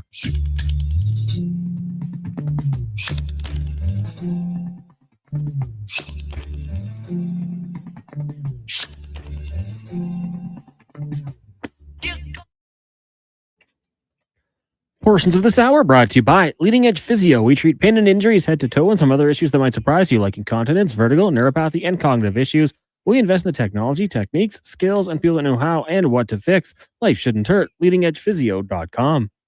The Jason Gregor Show, the best of Edmonton sports talk and beyond. This is Sports 1440. Presented by PlayAlberta.ca, Alberta's only regulated online gambling website.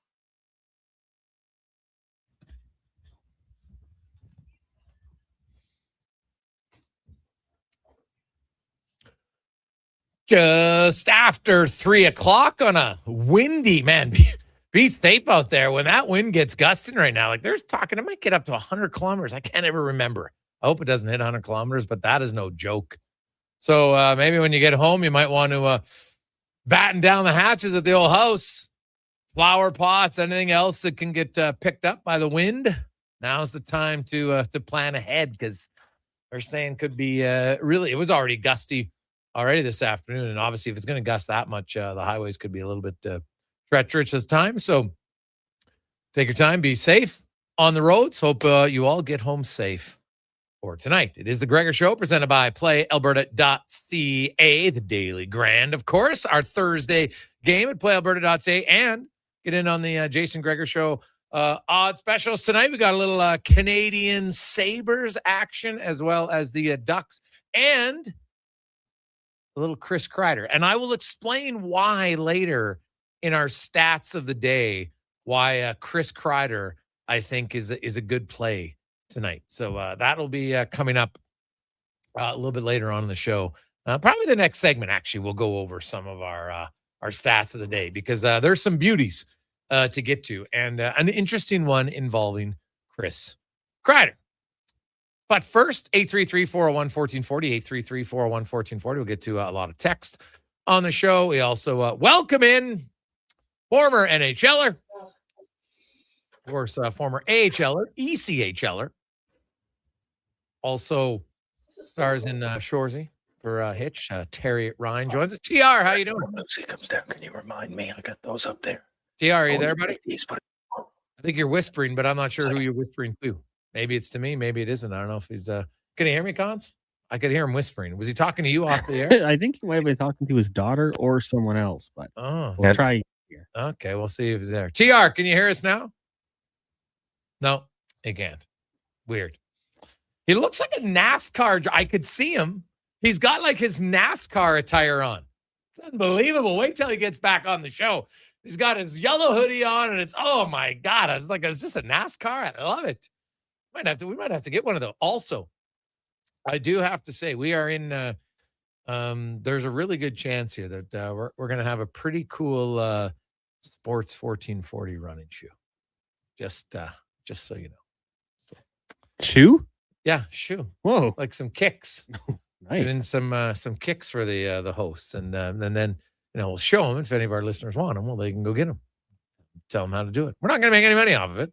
just to be something cool and fun. So we'll get into to that. Other news in the NHL today.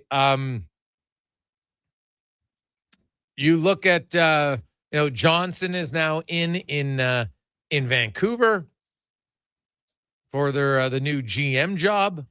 The Sedins are going to be heavily involved. So we'll see. Other news is the Jamie Langenbrunner has left the Boston Bruins as he's going to pursue other opportunities in the National Hockey League.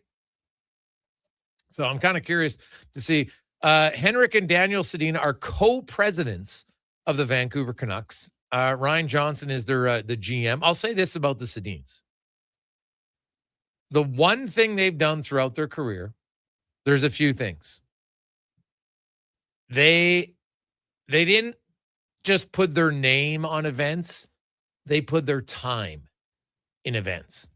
They donated a lot of money to the hospitals in Vancouver, children, but they also put in their time. They showed up because, it's easy to, hey, you know what? I'm going to donate some money and then never go do anything with it. They which makes it more powerful. They're going to have to overcome their ownership there, no question. But I think having the Sedins at the top is really going to limit, I think, the dysfunction in that organization that's been going on for a long time in Vancouver. Like, they had built up a pretty good team, and literally in a span of 2 years, it just crumbled away.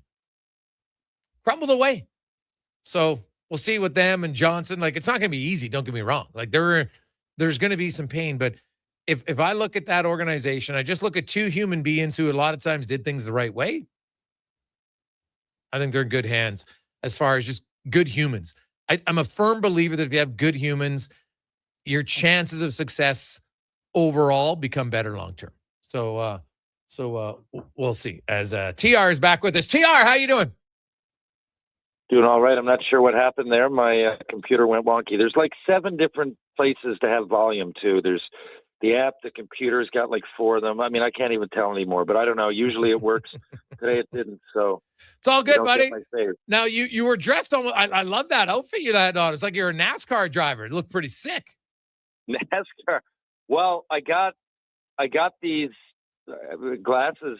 I got prescriptions put in them. I like the little tint, and the hats looks like NASCAR, but it looks like something out of NASCAR, but it's the Orca, which is the boat in Jaws, 1975 Jaws.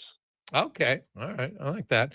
Lots going on. The worst kept secret in the NHL that Chris Knoblauch was no longer going to be the head coach of the Edmonton Oilers, and he is no longer the head coach of the Edmonton Oilers. So now they're going to do an extensive search. I think Bruce Cassidy is definitely going to be a candidate that they will talk to. There's Peter Laviolette. There's Craig Berube. There's Todd Nelson. I still don't understand how Todd Nelson has never been given a head coaching job in the National Hockey League. Right? Like, I don't get it. Right? I honestly, I don't understand why he's never been given a job to this point. When you look at his track record, like, all that guy does is win over and over again. But has that been by choice? Is he waiting to pounce on the right situation? Does he not want to move? No. He would love to, I think, get a head coaching job. He's interviewed for it. He's just, I've heard this. Weird. Well, he doesn't interview well, which to me just seems like the dumbest. It is. It's like the dumbest thing I could think of. Right? Like, I don't get it. So, we'll see. Now, when you already have a track record, I don't get it. He doesn't interview well. That's I can see if you're like a kid coming into the draft and having, geez, man, he gave me some weird answers because you know nothing about the person. But you don't say that about a 10-year NHL veteran. You don't say that about someone who already has had success at other levels. I just find it silly. I really do. And I think the other way. I consider like Manny Malhotra and guys like that. Like, that why is it the same people recycled? I mean, I'm sure they're good and they got some experience, but so do the other guys, just in a different league, and they're young. Yeah, for sure. When you look at the Oilers, and I asked Stan Bowman this one, TR, and you played lots of different levels. And so we had Taylor Hall on the show in the first hour. And, he mentioned how, I don't really put much pressure on myself anymore. Now, he's 34, which is young in the real world, but in the NHL, he has lots of experience. And he's like, I don't need to be a 9.5 every night for us to win. It doesn't mean I don't care, but and he's actually playing some of his best hockey of his career right now for the Hurricanes. His line's carrying them, no question, with Stankoven and Blake. They're carrying that team right now. But he talked about, hey, you believe in it. And I look at Edmonton, and I know this is a tough one, and it's not about ability, but it's about leadership and everything in the room. And you look in Colorado, and they talked about what did Landeskog bring? Well, Landeskog dialed down the pressure because Nate McKinnon that's who he is. And there's nothing wrong with who Nate McKinnon is. He's a great player, but he is intense and he's fiery and he's all in all the time. And they were like, at times that can wear on other guys. Right. And so I look at Edmonton, and McDavid is wound super tight. He's super intense. He's got he's put tons of pressure. He wants to win. I totally get he wants to win. But it's at times like I look at the orders and I'm like, God, like this team's been really successful. Then, and no one's played more playoff games than them over the last 5 years. They've won a ton of games, yet you don't really see them ever having a lot of fun. And so I don't know if a coach can do that, because I don't think it can. That's got to come from the players and the group. And I don't know if that's ever going to change. Maybe until they win, it'll change. But I think it's got to change before they win. I think they've got to be able to enjoy the journey a little bit much. Like right now, they all Stanley Cup or bust, Stanley Cup or bust, Stanley Cup or bust. And I don't think that's healthy mentally. I know. I was talking about this with my daughter about perspectives in sports. And I said, like, look at that Jays run. Like, remember last year? And she's like, what a great time that was. And I'm like, and they didn't win. They didn't win it. They nearly did. Yeah. But they didn't. And I said, like, what a completely different perspective than, you've seen me following the Oilers the last few years, and I go and talk about it. And I said, because they were wildly, this came up with the Knoblauch firing, right? Because I was just explaining it that we played in Red Deer. Same year I did. How he has been ultra successful. So I said, there's levels of success, and usually the ride is a lot of fun, and winning and losing really matters. But this was just talking to my daughter, and I didn't really equate it like you are now, like so one against the other. But I was just explaining that most like championship runs are fun. You go on them, and there's something. There's either a catchphrase or a mascot or something that kind of goes alongside and becomes a metaphor for the success and things that happen before and after games, and those happen organically. But I know what you mean. I know what you mean. For a team that's been pretty successful, there's always this fog of not disdain, but there's a fog of doubt, and I understand, but you can also look at other hockey markets, not even now, like just of the generation, and they're still in a pretty good position. They've Chris Knoblauch is one thing. The whole team that went on those runs, gained a lot. They're right there, but yeah, I think I do. I think you as a fan base, and for sure, and maybe as media is one thing. I mean, media comes from all different sides, but it's to be celebrated. And I think somewhere along the way, because of all, obviously you're the best player in the world, there's going to be that expectation. But still, I can still point to other. Gretzky went to LA and they lost in the final, but it still was some successful tone to it, and it seemed like along the way people were having fun. So I don't know, and maybe you get a coach in that. Not saying Chris Knoblauch isn't fun. Maybe that has something to do with it. Maybe you bring that up to the leaders. I'm not in the room. I don't know. I'm sure they all rib each other and bust each other's balls. I'm sure it's a bit of fun. It got to be. But I know what you're saying. The overlying tone is a lot different, say, from the Blue Jays last year to the runs that the Oilers went on when they made the final.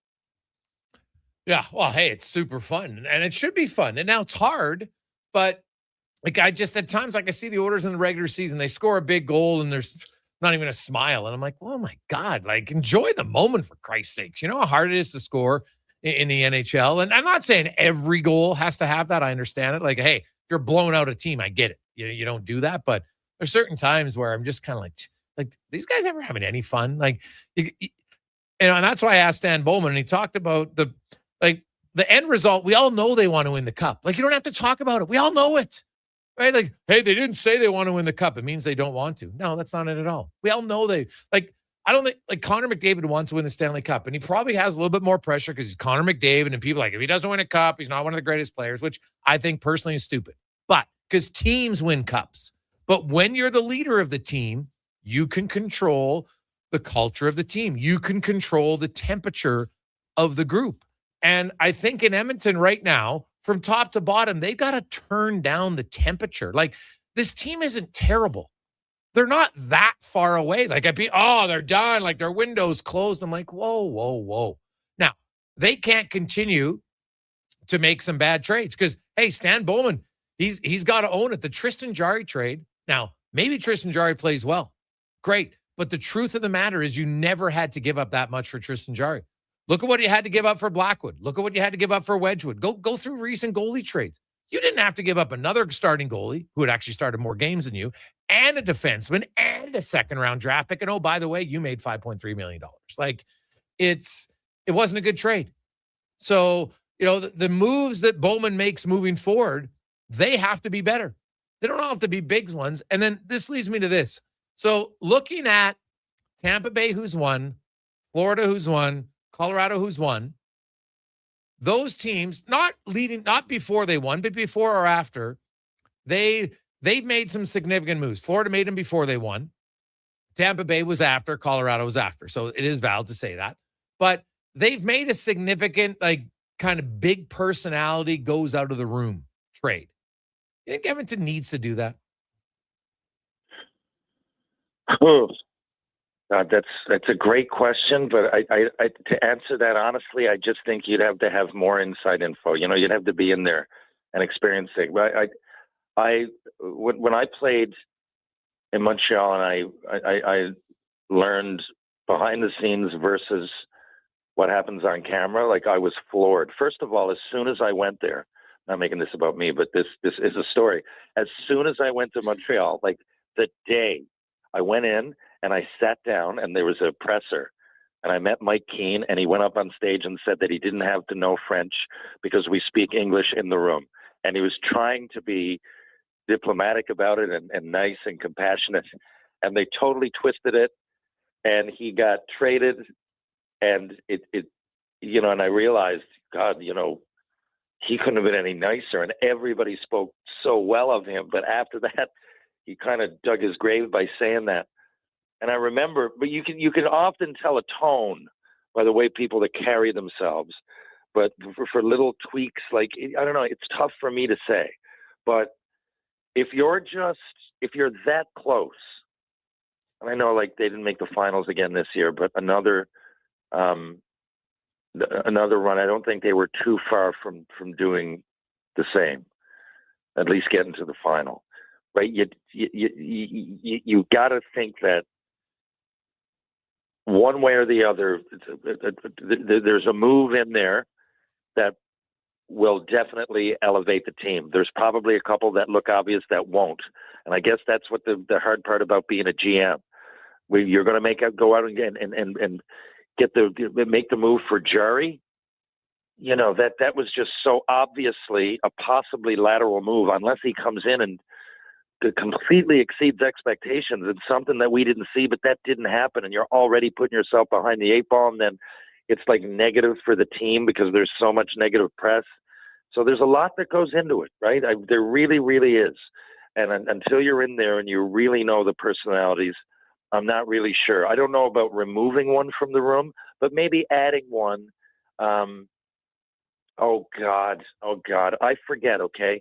But those guys that have watched the Boston Red and girls that have watched the Boston Red Sox documentary, on Netflix. It's about 2004. I can't remember the name of it. When they come back and finally win, there's a guy that they nabbed, a free agent, and he's a big voice in the room, and he ended up being pretty big for the team. I mean, he's a bit of a journeyman. I think he came from playing in Florida, Tampa Bay maybe. Anyway, that's an example of what I mean. Like, a completely just a little tweak. There's been Kevin Millar. Is that the guy? Yes. Great. I knew I was going somewhere. I couldn't pull that out for the life of me. But yes, that really clearly was magic. And then something caught on. And then what happens is you end up overachieving a little bit, right? All of a sudden they got the bounces as opposed to not getting them. And for years and years and years, and I'm talking years and years, so much that a curse was named after it, the Babe Ruth curse. It's never going to happen. And there was such a cloud of negativity, even though they did make the World Series. But things like Bill Buckner, just any mistake, it's like Bouchard, and just everything blows up and people freak out. But then when you gather when you breathe and realize, okay, now we're here again, right? What's going on? If you get that injection in the room of, and it just, it's obvious when you win the World Series, but it makes a lot of mediocre teams better as well. It's just, and you can see on camera, that's an example of it. Well, that exists, right? That's why I'm a big fan of having those players come in, and speak of a big role, like whatever that might be. There's all different, the designation, all different names that go on there, whatever Matt Sundin is going to be. I don't know. Shane Doan was just there. You didn't just bring in an analytics guy with Paul Coffey. You brought in a player. Not saying that's the personality you need, but I'm saying that, I like that because players can read that stuff, and I'm not saying other people can't, but that to me is big. And Kevin Millar is the exact example of what I mean. They're out there, and finding them might be tough, but it's not impossible. Jason Gregor, Terry Ryan with you, Sports 1440, sports1440.ca. We'll come back. We got our stats of the day and more. It's a Gregor Show, Sports 1440. With Play Alberta, backing the home team goes beyond the bets. That's because your picks have provincial impact. Play Alberta is the only app in the province that puts all revenue directly back into supporting programs and services that Albertans rely on every day. By investing in the General Revenue Fund, every play, bet, and buy made on Play Alberta helps make a difference across the province. It feels good to know your fund goes further at home. Visit playalberta.ca/Gregor to learn more. Must be 18 plus to play. If you gamble, use your game sense. An Electrical Solar team is now making a play for sustainability and savings. They're specialists in powering up for a greener future. That's the strategy, designing and installing high-efficiency solar panels. They're helping homes and businesses combat rising utility costs by harnessing the power of the sun. A smart move for efficiency and the environment. Hire the Action Electrical team to bring home a win for your project. Visit actionelectrical.net. Rivalries run deep in Alberta football. Edmonton all the way. Calgary rules. But when it comes to the best snack for three-down fun, there's no Battle of Alberta. It's a clear winner. Wilhauk Beef Jerky. The one thing every Alberta fan agrees on. So whether you're watching the game from your recliner or in the stands, make it a part of your game day. Wilhauk Beef Jerky. Because you don't win games with salad. Only available in Leduc. Diamond Rides is one of Alberta's premier specialty charter companies. With our luxury motor coaches, we provide our customers with the safest and most reliable ground transportation services. Our seatbelt equipped top-of-the-line motor coaches have become the preferred carrier for many local sports teams, tours, corporate outings, and other various travel needs across Western Canada. For more information and to request a quote, contact sales at 877-748-0991 or visit silentrides.ca. Hear that? That's your entry calling. Go Auto is sending you to the biggest football event in the world, live in Vancouver, with tickets, flights, and a hotel stay for two. To enter the contest, just text GAME to 780-777-7777. That's GAME to 780 all sevens. Go Auto, get in the game. At Leading Edge Physiotherapy, healing doesn't have to feel heavy, because in our SwimX aquatic therapy pools, you literally float your way to recovery. Whether you're dealing with arthritis, back pain, joint injuries, post-surgical rehab, chronic pain, balance issues, mobility challenges, or just feeling a little creaky, warm water and gentle resistance have your back. your knees, and your hips. Trusted by pro sports teams and rehab hospitals, our SwimX pools help you move sooner, hurt less, and recover faster. So take the load off. Let the water do the work. Life shouldn't hurt. LeadingEdgePhysio.com. New at Papa John's, the spinach Alfredo chicken tomato pizza. Say it with me now. Spinach Alfredo sauce, grilled chicken, fresh Roma tomatoes, all on our fresh, never frozen pizza dough. 4 favorites, 1 pizza. So let's run it back. The spinach Alfredo chicken tomato pizza. Right now, a large for just $18.99. Delivery or carry out. Better ingredients, better pizza, Papa John's. Everybody loves a beautiful day in Edmonton. Hey, it's Jamie, and Green Drop Lawn Care is giving you one more reason to love the nice weather. Next nice day service. People always ask, how soon can Green Drop get here? Well, when you sign up with Next Nice Day service, we'll be there by tomorrow. Assuming Mother Nature cooperates, we'll be fertilizing and treating your weeds by the very next day. We'll even include drought fighter at no additional cost. Just another reason we have been Canada's lawn expert since 1979. Easy online signups only at greendrop.com. From the local rinks to homes and businesses across the province, Alberta's rural natural gas utilities are here to fuel life affordably, reliably, and safely. We're members of the Federation of Alberta Gas Co-ops, providing natural gas to keep our rural neighborhoods warm and connected every day. It's local, dependable, and it's ours. To learn more about the Federation of Alberta Gas Co-ops and our members, and how natural gas fuels your community, visit fedgas.com. Alberta's energy. Game on. Portions of this hour brought to you by Sherbrooke Liquor, the best place for wine, cocktails, and beers from all over the world. Also a variety of excellent non-alcoholic options. See more at SherbrookeLiquor.com. This is Sports 1440, where Edmonton talks sports. On YouTube, Facebook, and X. Here's Jason Gregor. Brought to you by PlayAlberta.ca.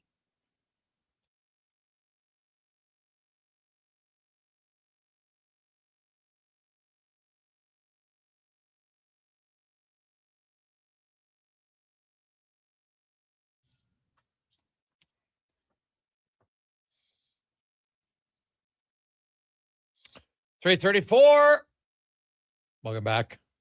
Jason Gregor, Connor Halley, Sports 1440, sports1440.ca, YouTube, Facebook, X, Instagram. Thanks for listening. Thanks for watching the show. Terry Ryan, of course, along with us. We're going to get to our stats of the day here momentarily. It's the Gregor Show, as always, brought to you by PlayAlberta.ca. Thursday. You know what that means. And I even got the day right today, so that's a big step over yesterday where I forgot what day it was. That was awesome. But it is Thursday. $1,000 a day. It's a daily grant. $1,000 a day. God, that'd be nice. Just wake up, boom, $1,000. Well, you set the timer. Hey, I want that e-transfer, how or direct deposit. I don't care how it's going to work. I don't know what the rule is. Doesn't matter. I'm getting it every day. I know you can take the lump sum. Whatever. I don't want to get late. I think I've got the lump sum. I might soften up a bit. Might lose the drive. So this way, no. You keep rolling. It'd be good. Be like, you know what? Maybe I could take a few more chances. Got a little guaranteed income coming in every day. That'd be pretty good. Get your tickets, playalberta.ca. Now, let's get to our stats of the day, brought to you by All-Star Construction. Specializing. And trust me, they don't take any chances. It's a guarantee. Talked about the $1,000 a day. Well, you want a guarantee on power, gas, telecommunications, street lighting, underground utilities. That's what they specialize in, and they are excellent at it at All-Star Construction. So we got some stats today. TR, pay attention because we're going to get your thoughts on a few of these. So last night, the Minnesota Wild go up 3-0 in the first period. And if you're a Wild fan, you're like, all right, baby. Let's plan our seats for game 6. Where are we watching the game? If we're going to the game, we're going to have a party. Because you know what? The Minnesota Wild, they were 21-0 in the playoffs when leading by 3 or more goals. The Colorado Avalanche were 2 wins and 50 losses.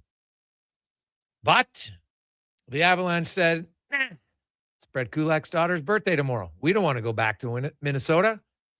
They score 1 in the second. It's 3-1. Then they score 2 goals in the final 3 minutes and 33 seconds to force overtime. And oh, by the way, only the 5th team in NHL history to ever do that.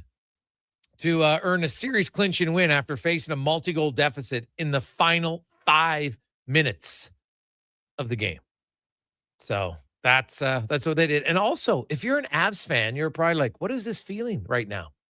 Did you know that the Colorado Avalanche hadn't won a home series, a playoff series at home since 2008? Every one of their 9 postseason clinchers came on the road. It's wild.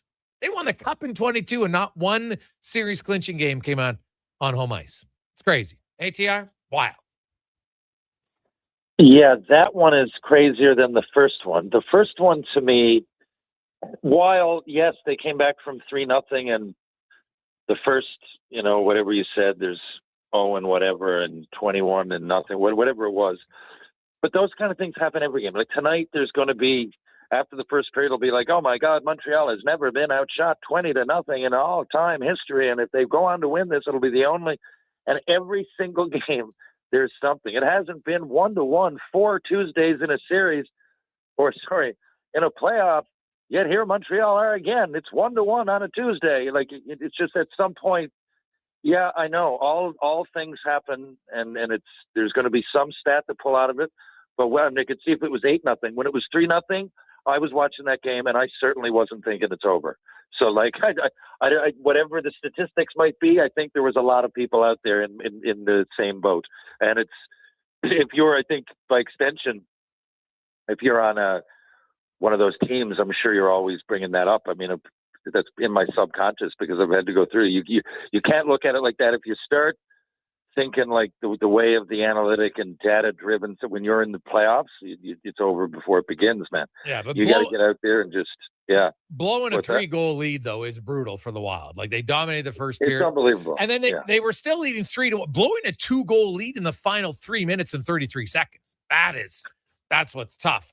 Brett Kulak, former Edmonton Oiler, pride of Stony Plain, became only the 7th player in NHL history to have his first goal with the franchise, regular season or playoffs. That was his first ever goal with the Avs. Stand as a series clinching goal. And it was an OT winner for Brett Kulak. And I love this post-game interview. I don't know if you saw, but he's like, dude, this is kind of what you dream of. You score that goal, you feel great, and then you look up and all your teammates are charging after you. Like, that's the dream of any sport, of any man. You play hockey, a woman, you play hockey, you score that overtime winner. You're super excited for yourself, but you're almost excited to see how everybody's excited for you. And that's what I love about overtime winners, man, or a walk-off home run, whether it's in the playoffs or in the regular season. It's more so watching how excited your teammates are. Like you just made those guys, like, in hockey, or I don't care, whatever, it's rare that you do something that makes other people so happy. And when you score the overtime winner, like Brett Kulak's looking around his teammates, and then he's looking in the crowd, and there's like 18,000 people going bananas because of what you just did. Just think about that, like scoring an OT winner in the NHL playoffs. I mean, it must, especially seriously series clinching. Yes. I mean, less people do. I mean, what an adrenaline rush. You would think like jumping out of a plane, way more people jump out of planes. I'm not saying that it's not a rush. I'm just saying like it's wild, right? Like he must have been thinking of all the people to score this goal. This is how I'm going to do it. This is how I'm going to get my first with the Avalanche. Like now there you go. Another stat, another night. I'm not saying that it's not unbelievable, but yeah, that is just wild. You'd love to see it. So much positivity and, from and someone that put the work in too, man. You really put the work in, and it's you watch the playoffs unfold. I've often say it's not like other playoffs, man. It's not, and I respect, for example, football. I respect it, and getting there. It's got to be just an great feeling to win the Super Bowl, and it's like 4 games, man.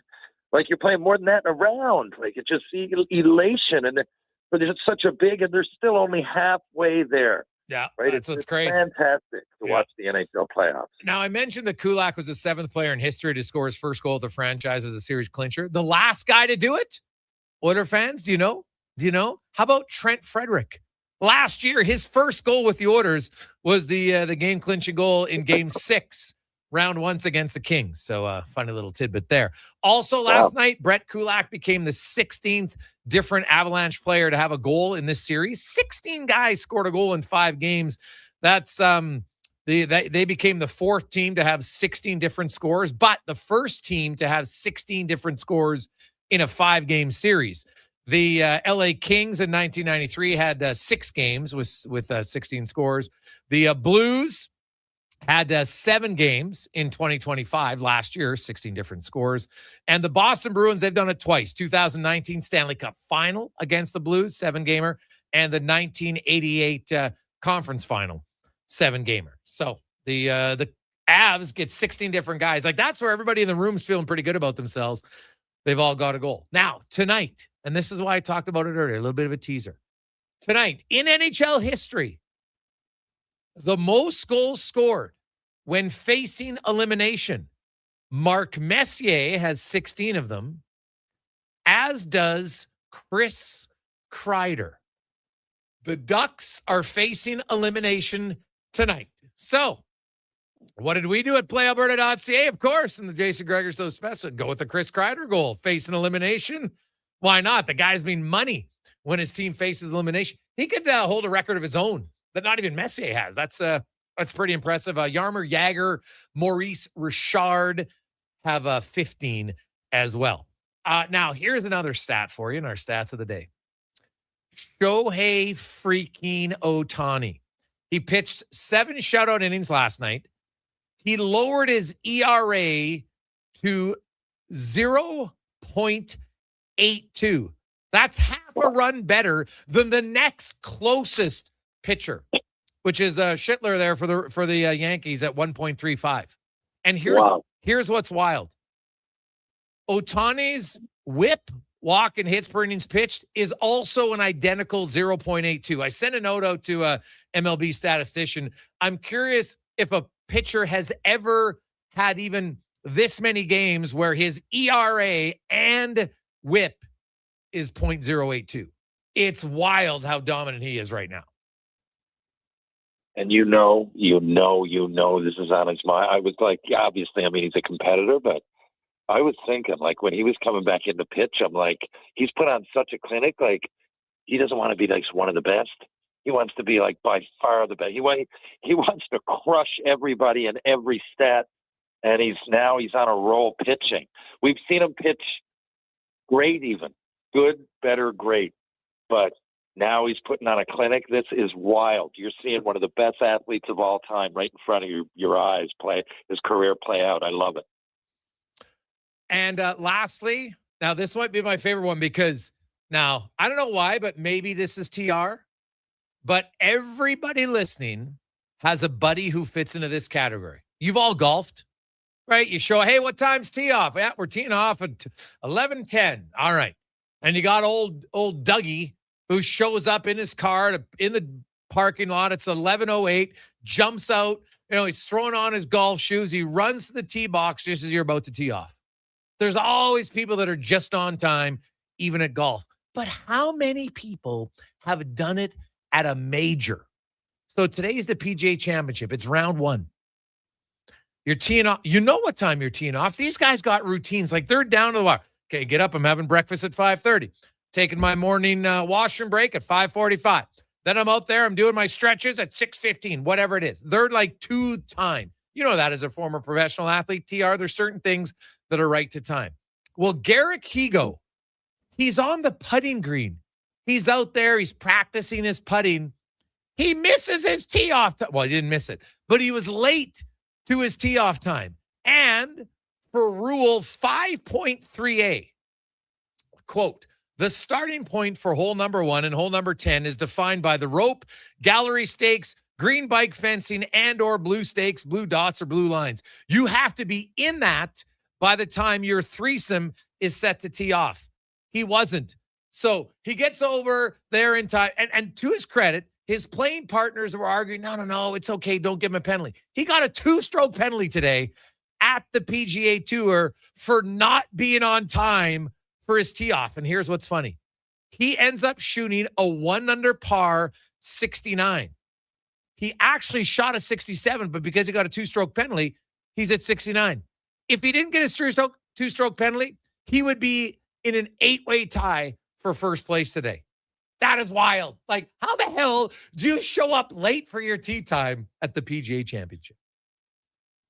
Wow. I've never heard of that happening. Is there any precedent set with it? Like, did you know of that happening? I mean, I never heard of it. But as you said earlier, TR, maybe there's a stat for everything. Maybe someone did, but I'll tell you, it's pretty freaking rare. It's like, oh my God, it was wild. I couldn't believe it. That is truly incredible, and clearly that'd be great for a good sports psychologist. So did that motivate him to get to 67? Yeah. Could you say, oh man, I would have gotten to 67? Or, yeah, but did that piss you off at the beginning, and that it is a reason, chicken or egg? Who knows? Either way, it's quite the feat. Well, here's the thing about it. And I loved it because he gets interviewed afterwards, right? And he talked about it. He says, hey, I was there on time, but if the rule is you're 1 second late, you're late. Well, so he wasn't there technically on time. He goes, my caddy was yelling at me to get to the tee box. I'll give him credit. He did not make up any lame excuse. He's like, man, I was too casual. I was at the tee. I was putting on the putting green, and I thought I'd get there in time, and I didn't. And so I loved it. Like, he just took ownership of it. Maybe it relaxed him. I don't know. Maybe it motivated him. I don't know. But I'll say that if by chance, by some freakish chance, he wins this major, and he's won twice on the PGA, so he can't say it'd be impossible. Like, he's a 2-time PGA winner on tour, so he's a pretty good golfer. Yeah. But imagine you winning that and be like, well, it would have been a lot easier. I didn't have that 2-stroke penalty on Thursday. So something to watch for. But everybody listening has a buddy who is right on time or late for the tee off, right? And they come in, you see them, you're out there, you're on the putting green, or maybe you've already warmed up, and all of a sudden, oh, here comes old Davey. We're teeing off in a minute, and he's throwing on his golf shoes. Away you go. But that was wild. Now, I know there's guys who have been disqualified, TR. I'm trying to remember a guy who took a 2-stroke penalty, but I know, and I can't remember. It was at a major, and Cons, you can look it up, but I'm sure there was a guy, I think it might have been Seve. I could be wrong, but look up Seve Ballesteros. Did he not get disqualified? Because I think it's, if you don't show up 5 minutes, then you're disqualified. You get a little bit of a late leeway, like the 2-stroke penalty. But I could be wrong if it's Seve, so make sure. I don't want to double check that. But I thought Seve Ballesteros got disqualified once at a major. I just can't remember which one it was. But I thought he's a guy who got disqualified for being late. So it is technically happened before, but it's not often. And I'm guessing it's not very often a guy makes it in time to still tee off, but gets a 2-stroke penalty. So twice, Gregor. Twice. Twice, yeah. Seve got disqualified twice? He was late for the 1980 U.S. Open, and then at the Italian Open in 2003, it was a rules dispute. Oh, okay. Rules dispute. Okay, so when was it? 1980. 1980 U.S. Open. Yeah. Okay, well, there you go. Nice. I'd be curious how many guys have had the 2-stroke penalty, but either way, it is it's pretty wild. I like it. So there you go. TR, when you golf, are you on time? Oh, I only got into golf in of any legit aspect last year, really, because I started doing a lot of these fundraisers. So I'm horrible. On time, of course. I'm like an hour before because I have to go to the driving range or the practice putting. I'm horrible. So there you go. But I enjoy being out there with the guys, and I really enjoy the process. I have no pressure whatsoever because I don't really care. But that's changing, of course, the more you go. But yeah, I just got into it. I like it. Awesome. We'll take a quick break. We'll return. It's a Gregor Show presented by PlayAlberta.ca.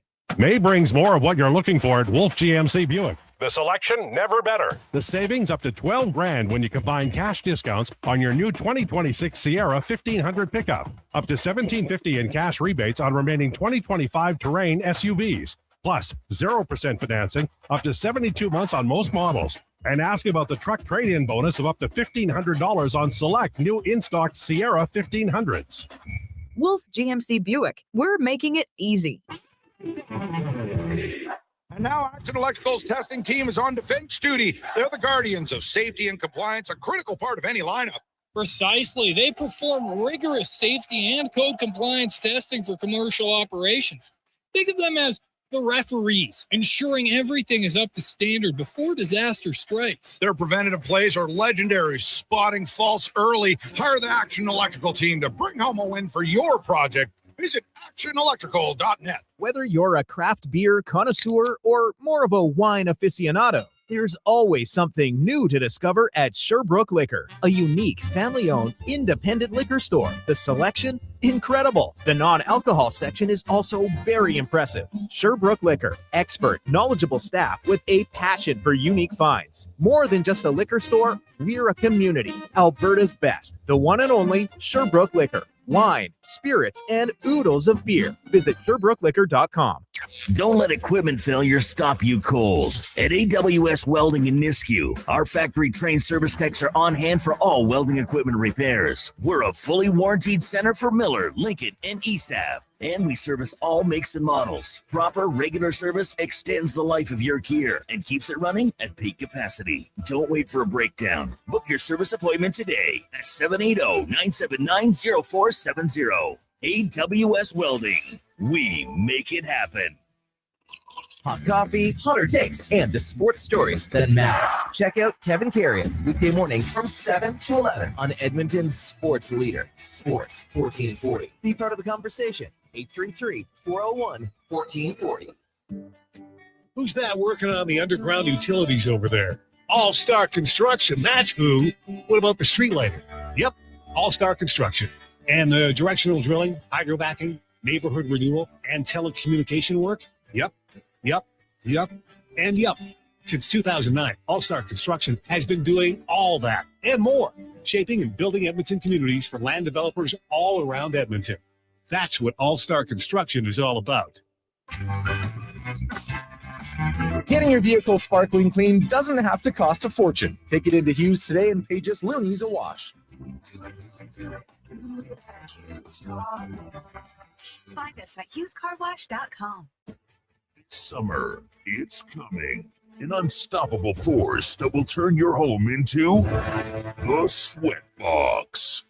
Don't live in a summer blockbuster. Pro Solutions is your one-call solves-it-all expert for AC repairs, tune-ups, and new installations. With fast appointments and flexible financing, we'll make sure your home story has a comfortable ending. AC season is coming soon, so book today. Lock in pre-season pricing today. Visit ProSolutionsInc.ca to schedule your service today. Say hello to your new favorite drinks. Introducing new McCafe Refreshers. Icy cool, undeniably refreshing, and available in 3 flavors. Strawberry watermelon, mango pineapple, and blackberry passion fruit. Only at McDonald's. My heart. I couldn't dance. You didn't even. Portions of this hour brought to you by Ewell. Helping you finish your electrical project is their goal. From pot lights to electrical panels, the gear you need is at ewell.ca or in person at one of their Edmonton area locations. Ewell.ca, your partners in power. The Jason Gregor Show, the best of Edmonton sports talk and beyond. This is Sports 1440. Presented by PlayAlberta.ca, Alberta's only regulated online gambling website.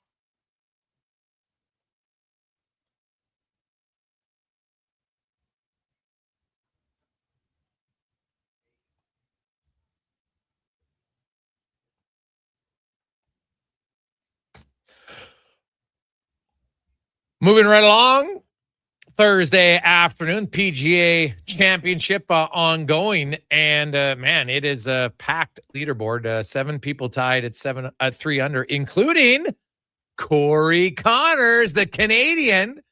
He's at 3 under, as is Justin Thomas, Scotty Scheffler, and then a few other guys who, Aldrich Poltgeiter, Stefan Jaeger, Minwoo Lee, and Rio Hisatsuni, I think is how I properly say his name. If I butcher that, my apologies. But Corey Connors, baby, having himself a good opening round. I'd love to see him in contention. Xander Schauffele, who that was my pick, Connor. So we'll see. Love to see Connor do it. Now let's get to 5 questions brought to you by The Brick. It's the final day of the 10 sale, and oh my goodness, there is massive savings in this. You can get up to 70% off. So they have, every now and then you have something like it's got a dent, or it's got a scratch, but it's in an area like I got a fridge and has a scratch on the side. Well, I put my fridge in and I got a fridge and a freezer both stand up side by side. You can't even see it. It's unbelievable. So get into the Brick final day to get some big savings. Brickandthebrick.com. It's time for 5 questions on the Jason Gregor Show. All right, guys. Question number 1. Did you have a biggest takeaway from the Stan Bowman presser earlier on today? Not really. There was nothing, other than I guess he did take accountability. Hey, management hasn't been good enough. Coach is not good enough. Players not good enough. So he did lump himself in with the problem that is the and it's not a major problem, but they're like, hey, I said it at the time, so it's not me being in hindsight. I didn't like the Skinner trade the day it happened. Thought Edmonton gave up too much. Not to mention, like, if it would have been Jari for Skinner straight across, because you still would have doubled your salary, I wouldn't have loved it. Straight up, I would have been like, but then you throw in Kulak in a second, not good. So, and I know last night Oilers fans are freaking out because, of course, who scores the overtime winner for Colorado? Brett Kulak. So, yeah, I guess the fact that Bowman admitted that management has played a fairly big role in their demise. Yeah, nothing. I wasn't surprised by anything he said. Now it's time to turn the page. And, I took nothing out of the ordinary from what he said. Question number 2. What do you guys think will be next for Chris Knoblauch? And assuming he goes back to coaching, do you think there's an ideal fit, contending team, transition, rebuilding? What do you think is next for Knoblauch? Go ahead, Jason. Well, I could see Toronto interviewing him. Why wouldn't you? The guy's been in 2 Stanley Cup finals. And the guy's coached 3 years in the NHL. 53 playoff games, 2 trips to the Stanley Cup final. Like Chris Knoblauch will have options, I would think. Like if I'm Chris Knoblauch, I know there's not a ton of coaching jobs, but Ken Holland was here when he hired him. Could he get an interview there? Possibly. I don't think he's a guy who's going to want to be out that long, but I also could see him, not rushing. Like there's only 2 other jobs available this year. I could see Knoblauch taking some time. He's well compensated for the next few years, but I think he'll be back in the NHL in the next few years. You don't go to 2 Stanley Cup finals just by fluke. Yeah, I think so too. Whoever it may be, if I'm an organization that I'm looking for a coach in any capacity, like even if I'm just thinking about it, like I'm having a meeting and I'm considering it. He's got a very successful resume. He handles himself well. He's say what you want. I mean, it takes something to coach big personalities, and he's done it, and he knows that. And he's younger on the coaching spectrum. Played the game himself. There's a lot of reasons to listen to him. And when you hear him speak, he's a smart guy, an articulate guy. So for sure, whoever I was, I would consider Chris Knoblauch for sure. Now for the Edmonton Oilers, it's official. Who would be your top 3 candidates to replace Knoblauch as the head coach next season? Now my top 3, God, there's so many good ones. I would say, you know what? I like Laviolette. My God, Peter Laviolette. Laviolette. Laviolette. My goodness, get the marbles out of your mouth. But I like him. He seems to, and he's got a proven track record. I don't think he's out of touch. He's so old that, he seems to have his finger on the pulse still. I think Manny Malhotra. Everything I hear about him, he does well. The players like him. He's young. Going on the coaching spectrum again, I definitely consider him. I got nothing bad to say about Bruce Cassidy. I'd say Gerard Gallant. There you go. Good Atlantic Canadian, who's probably not even talked about, but I like him. Yeah, Cassidy's the obvious one. I think he's probably at the top of their wish list. I would have Todd Nelson, someone probably not for the organization, even though they had him for 51 games. But you know what? I think Todd Nelson's done everything but coach in the NHL. I think Edmonton's probably going to go with an experienced coach, so I think it would then be Laviolette.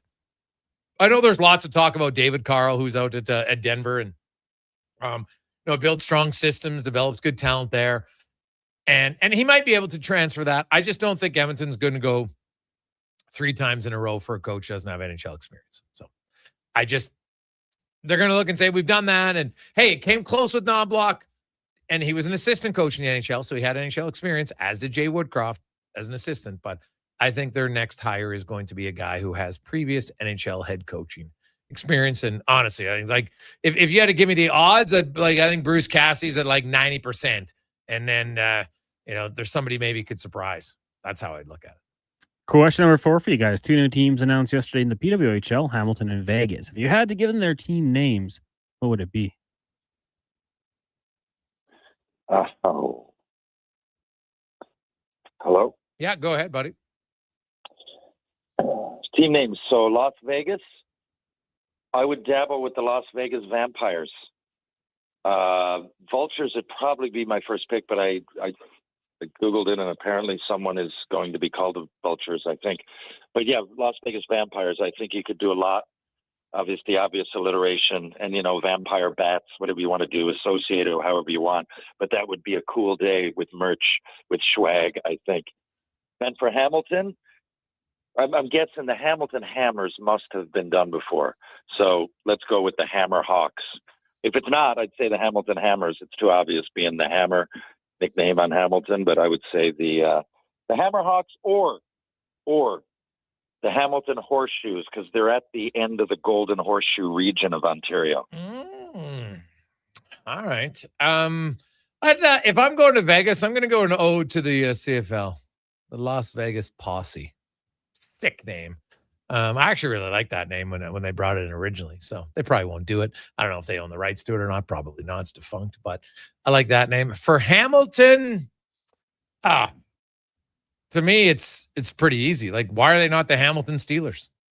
Now, do the Pittsburgh Steelers, I don't know how it works. Like, I know there's the Jets in the NFL. There's the Jets in the NHL. Some teams have rights on it or not. But the Hamilton Steelers, because of Steel Town, it's a no-brainer. All right, final question, guys. George Lucas celebrating his 82nd birthday today. Of all of his work, all the good stuff, what tops your list? Oh, TR, go ahead.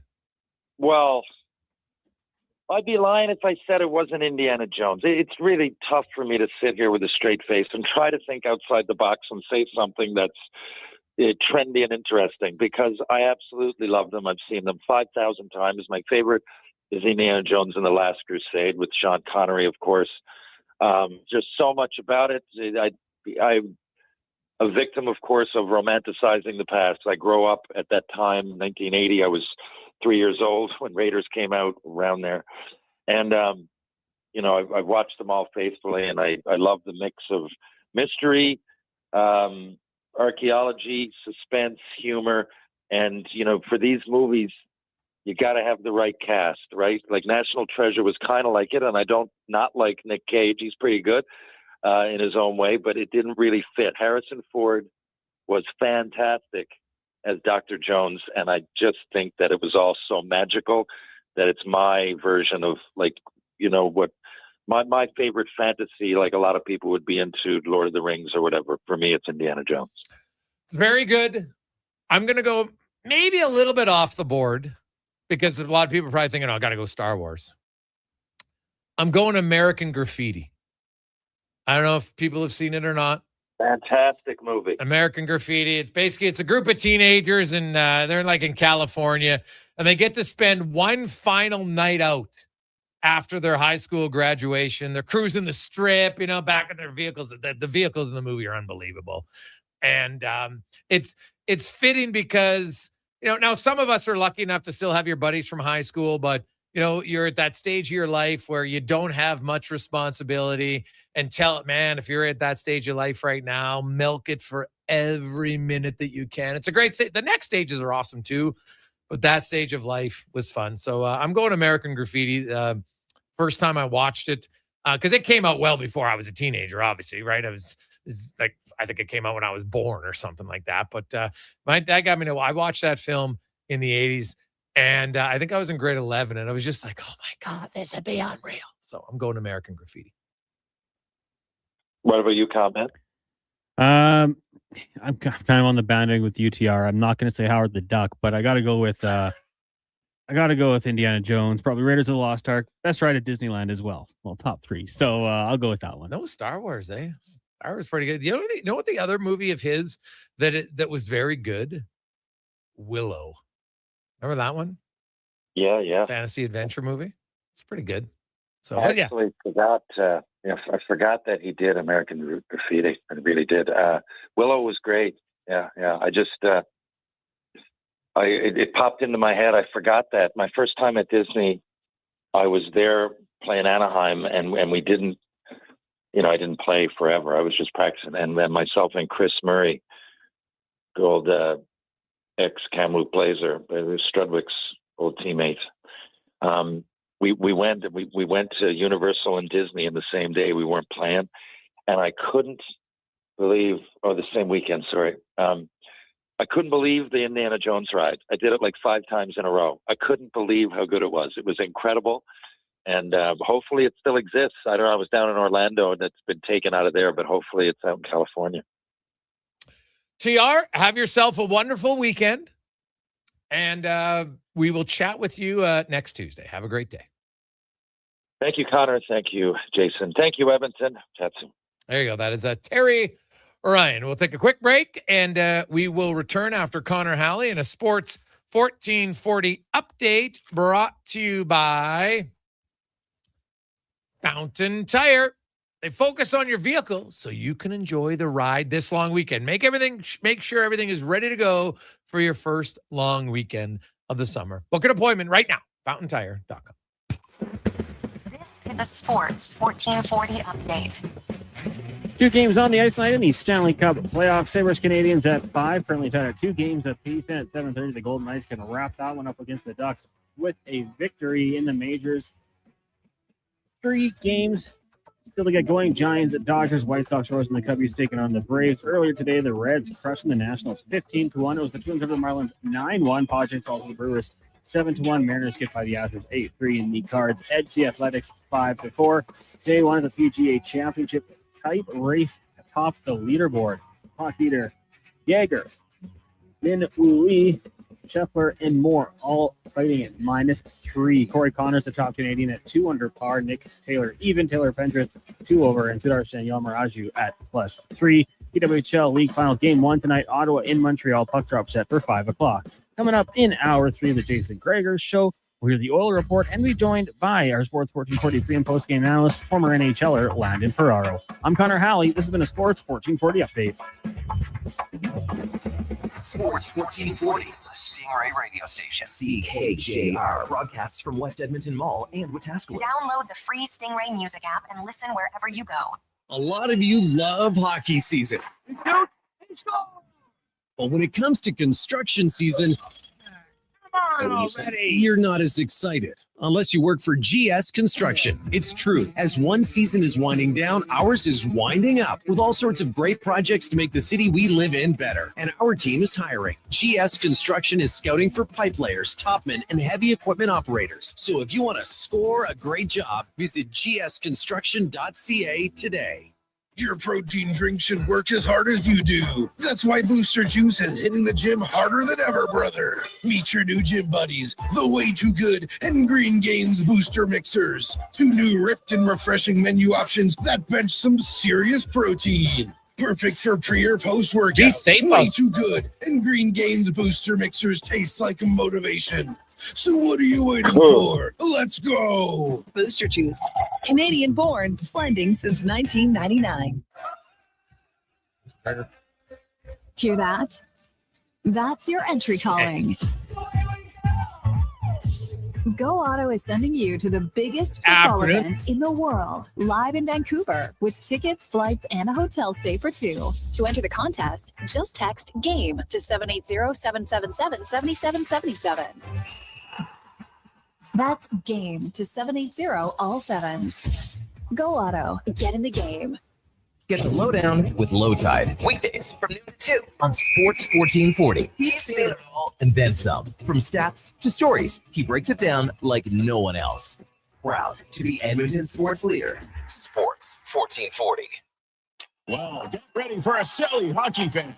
Your partner in power just skated onto the ice. EWEL.ca, the new e-commerce website for electrical wholesalers Edmonton, is ready for the power play 24/7, 365. UL skates to where the puck will be in 5 years. Now that's forward thinking. Killer selection, slamming products from the best brands, and legendary service. Don't sit on the bench. Get your account today at EWEL.ca and win that project. Plug into your partner in power. Get an EWEL.ca account today. Good to go. Good to go. With Mortgages to Go, you'll be good to go. MortgagesToGo.ca says yes when the banks say no. That's why Alberta has trusted Mortgages to Go for over 23 years. If you need cash and have equity in your home, you're approved instantly, guaranteed. Call 1-888-888-5998. That's 1-888-888-5998. With Mortgages to Go, you'll say, I'm good to go. The job isn't done until the last load is hauled, and having a semi-trailer out of commission is not an option. Whether replacing or adding to your convoy, Edmonton Trailer has a huge inventory of new and used semi-trailers, trusted by the gravel, logging, oil field, fluids, and freight industries. Find a trailer right for you online or at one of their 3 locations. For sales, service, parts, rental, and finance, when you're in it for the long haul, Edmonton Trailer. Ready to upgrade your ride this spring? Come on down to the Golf Cart People.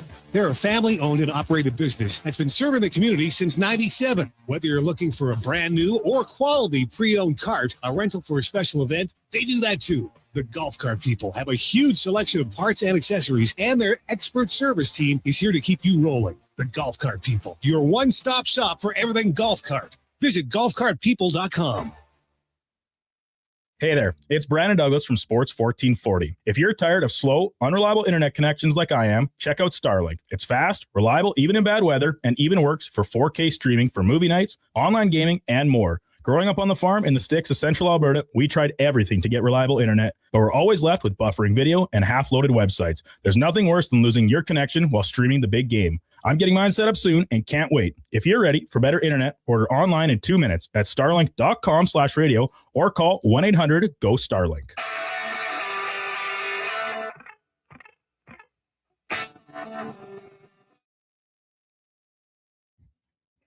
Portions of this hour brought to you by Elks Nation. Check out elksnation.ca. Articles, podcasts, and more breaking down the green and gold. The most in-depth AA football coverage, elksnation.ca. This is Sports 1440, where Edmonton talks sports. On YouTube, Facebook, and X. Here's Jason Gregor. Brought to you by playalberta.ca.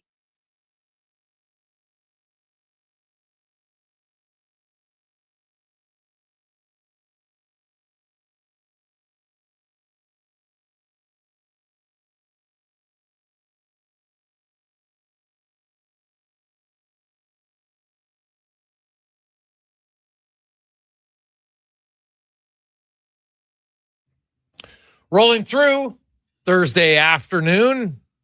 Give me an update for all those outside right now. How windy is it? Gusting worse? Better? Let me know. Because, man, when we came in here today, one of the good days when I got no hair to mess up. And if this would have been like 20 years ago, the remaining remnants probably would have blown off to how strong it was right now. So I'm just curious how it is. Hey, Gregor, can you imagine Austin Matthews here? No. I can't. Why that? Does anybody honestly think Austin Matthews is the answer to the Edmonton Oilers? Why the hell would you want a guy who's done nothing in the playoffs, makes a ton of money, and oh, by the way, like, do they not have enough offense? Do we honestly think offense is the problem for the Edmonton Oilers? Like, come on, the Oilers did not really have a good season. I think we'd all agree with that. This was not a great year. So where are you going to put him in? Like, and first of all, you got to trade a lot to get for him. So that's why I'm saying, like, it just doesn't make sense. Edmonton had a bad year and they were still 6th in the NHL in goals.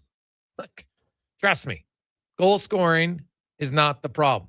You know what the problem is? I'll tell you what the problem is. You know where the Edmonton Oilers ranked in goals against? 25th. That's the problem. Improve defensive play. Full stop. You have to give up way too much to get Austin Matthews. He's not what you need. Gregor, what do you think the chances are that Darnell Nurse gets moved this offseason? Well, I think they're higher than they've ever been. I believe at some point, and I said it earlier, that you've got to make some changes that can't just be your goalie and your coach all the time. Right? Darnell Nurse is a big personality in the room. He's a big voice in the room. Not doing enough on the ice. Contract us. If he made $6 million, it wouldn't matter to me. The minutes he plays, needs to pay more consistent in those minutes. That's how I look at it. I remove salary. Because if he was making $7 million but making the same mistakes, it wouldn't matter. Still be making the same mistakes. So that's what I look at. I think too often we get caught up and it's easy to just focus on money. The salary's part of it, but it's not the only part. It's what are you doing on the ice? That's ultimately the most important one. So I couldn't put an accurate number on it. I don't think it's overly high. I just think it's higher than it's ever been in the past. He might be ready for a change. Now it would depend where. He has a no movement clause. He's earned that. It got in his contract. Good for him. So we'll see. 833-401-1440. It's the Jason Gregor Show presented by PlayAlberta.ca. Casino, sports, live dealer, lottery, instance, and more all in one place at PlayAlberta.ca. Gregor, how can they improve defensively? They have a lot of contracts tied up with no movement clauses. Well, Mike, they improve defensively by committing to playing better defense. They've shown it in the past. Good defensive play. It's not like the Oilers, they don't have guys who can't skate. Oh, we're way too slow. That's not their problem. It's committing to it. Simple. Improve their, hey, not only did Knoblauch get let go, Mark Stewart got let go today. He's in charge of their penalty kill. Their penalty kill was not good. Now, the players on it at times, they struggle too. And I don't care who the head coach is. Connor McDavid better not be anywhere close to your penalty kill under the new head coach.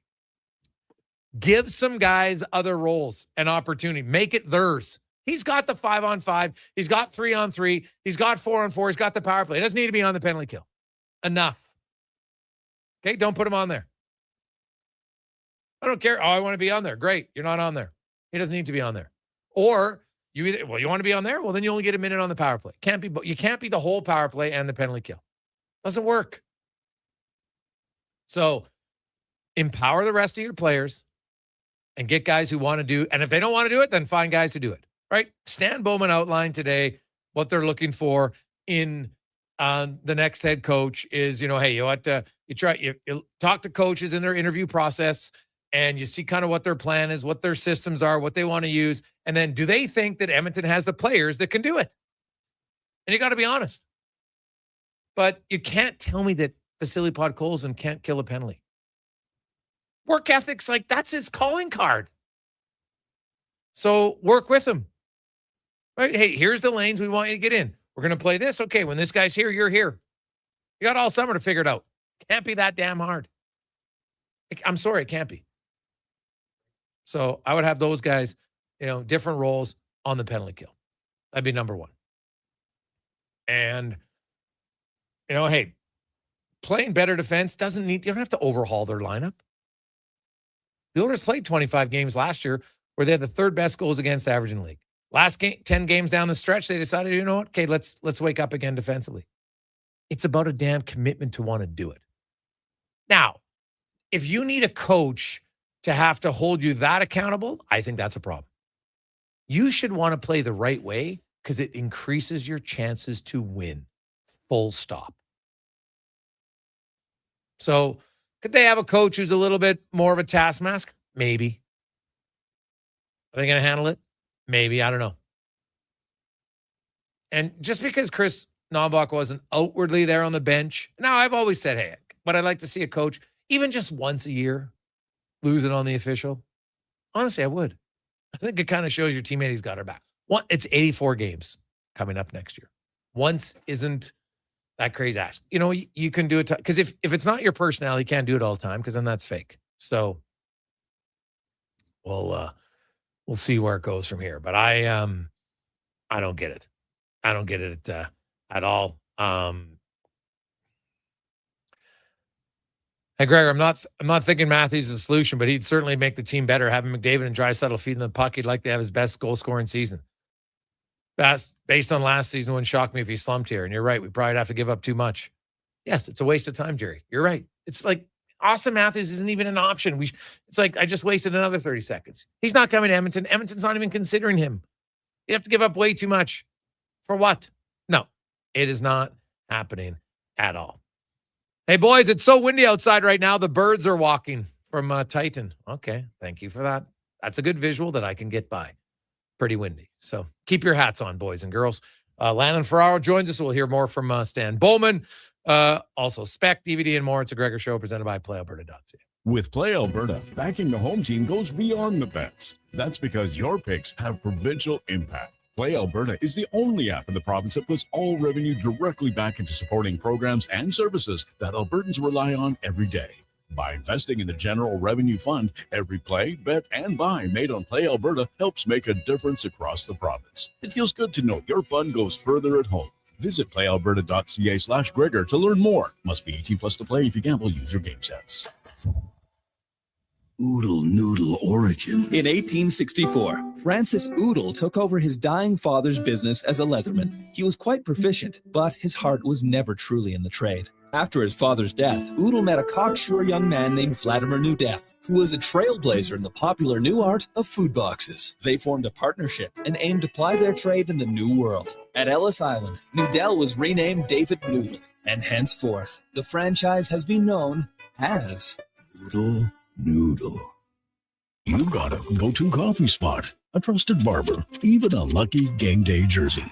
But when it's about looking your absolute best, there's only one name you need. Mr. Dirk. Family run since 1939, we're experts in crafting impeccable tailor-made suits and offering a wide variety of everyday styles. Pair that with personalized one-on-one fittings and the convenience of on-site tailoring. Mr. Dirk elevates your style game. Visit our Edmonton store or explore MrDirk.com. Score big on style with Mr. Dirk. When your project can't afford downtime, call Japa Equipment Rentals. From excavators and wheel loaders to compaction equipment, Japa has the machines you need. Trusted since 1972. Visit JapaEquipment.com or stop our Edmonton or Calgary locations. When life unexpectedly changes, it can leave us feeling unbalanced, uncertain, and unsure of how to move forward. But you don't have to go through it alone. I'm Corey Anderson with Fairway Divorce Solutions. Our team helps reestablish balance, guiding you through your divorce with compassion, clarity, and support. Fairway has helped more than 6,500 families across Canada find a path towards a peaceful, fair resolution. With 2 offices in Edmonton, we're here to make your journey easier. Discover your options at Fairway Divorce. You don't just need property services, you need problems handled. Hire Good provides cleanup, debris removal, site monitoring, and safety attendance across Edmonton. We reduce issues on your property, keep spaces safe, and take pressure off your team. We resolve real problems for businesses while creating real impact because our team is built on second chances and they show up every day ready to prove it. Visit hiregood.ca or call and mention Jason Gregor for a first-time discount. Hire Good. Stable jobs create stable lives. The tents are up and the deals are out.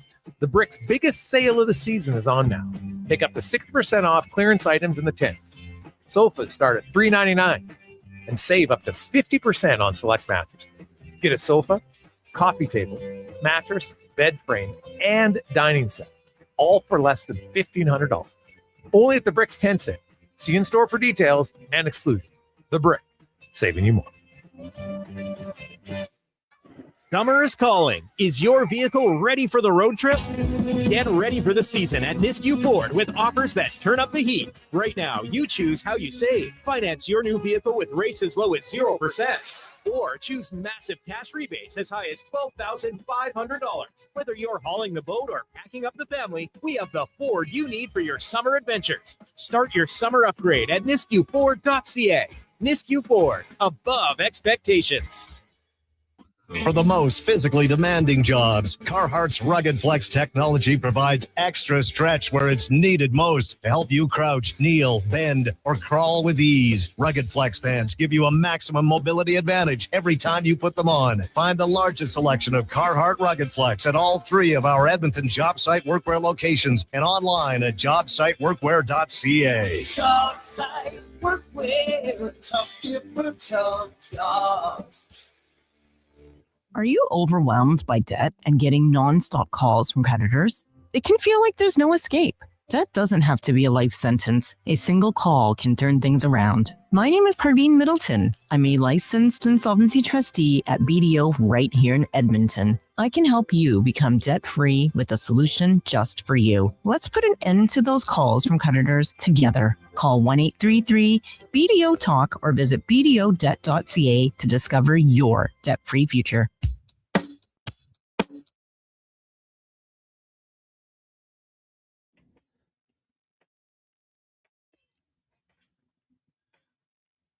Portions of this hour brought to you by Mortgages to Go. Need cash and have equity in your home? Mortgages to Go has you covered. When the bank says no, they say yes, and they've been doing it in Alberta for over 23 years. Call 1-888-888-5998 or visit mortgagestogo.ca. The Jason Gregor Show, the best of Edmonton sports talk and beyond. This is Sports 1440. Presented by PlayAlberta.ca, Alberta's only regulated online gambling website.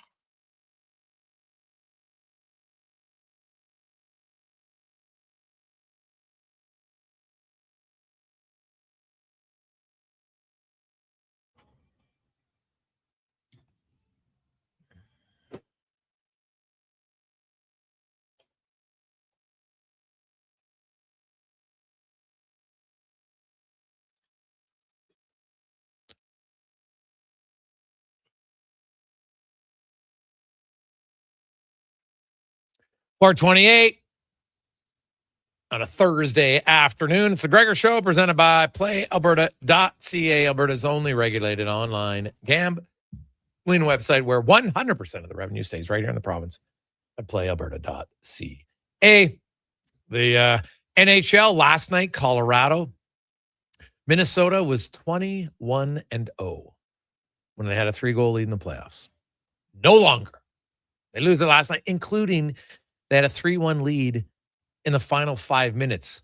Colorado scored 2 goals in the final 3 minutes and 33 seconds. And did you see the Nathan McKinnon goal last night? He scores that goal, but he misses the empty net at the Olympics. Make it make sense. Make it make sense. God, he had nowhere to shoot, and he scored on that one. And then somehow it was a wide open net and he missed. Unreal. So that's hockey, man. It can be pain. That's the difference. He buries that, Canada wins. You have to listen to the arrogant Americans talk about, how great they are. Brutal. God, I can't wait till the next Olympics. But anyway. Tonight, Montreal-Buffalo, huge game 5. I have to admit, I'm rooting for the Sabres. I don't even have anything against Montreal. I'm just rooting for the Sabres. Just haven't done anything for so long. I kind of like the storyline. 14 years, don't make the playoffs, finally get in. After being dead last after 25 games. Awesome. 14 times they've trailed the series 2-1. 14 times they've lost. I think they're going to end that streak too. That would just be great to see. It'd be amazing. Both 14 streaks get ended in the same year for the Sabres. They'll be in tough against the Hurricanes. So will the Canadians. But I don't know. I kind of like Buffalo tonight. And Anaheim, Chris Kreider. Tied for Mark Messier for most goals when facing elimination. I think the Kreider man shows up tonight for the Ducks. I don't know if they win, but something just tells me Kreider will keep it going. And the Edmonton Oilers make it official. Well, we've known that for 3 days, that Chris Knoblauch is no longer the head coach of the Oilers. Also, Mark Stewart relieved of his duties as assistant coach, so they'll have a new head coach, at least one. I'm going to guess 2 new assistant coaches. I would think. No word yet on McFarland. If he will stick around, that's probably going to be up to the new coach. Right now, the power play was pretty good, so I could see him keeping him if he wants, but it'll be up to the new head coach. I would think they're going to have somebody, and I don't know if Paul Coffey's coming back or not, but that too, I think would be up to the new head coach. My gut tells me that Paul Coffey's not coming back, so we'll see how it goes. Anywho, let's go in the room, brought to you by Action Electrical. 53 years. They become the most diversified electrical contractor in the province in project, service, testing, and solar. And when it comes to projects, they handle design, build, switchgear replacements, new construction, and renovations. ActionElectrical.net. As Landon Ferraro, former NHLer, pre- and post-game analyst here on Sports 1440, as well as on Sportsnet in Vancouver, joins us. And quickly, in your backyard, give me your thoughts on the Canucks GM and the co-presidents, the Sedins. Yeah, I'm not going to sit here and say that I had the Sedins pegged into that role at the end of all of this, but it makes a lot of sense. And they're two guys that, really care about being a part of the Canucks. They obviously drafted here, played here, have stuck around, lived here, and are all in on trying to make this a way better place and get this team back into winning form, and not just one and dones of you have a magical season or a magical run and then it's a few years of tough again.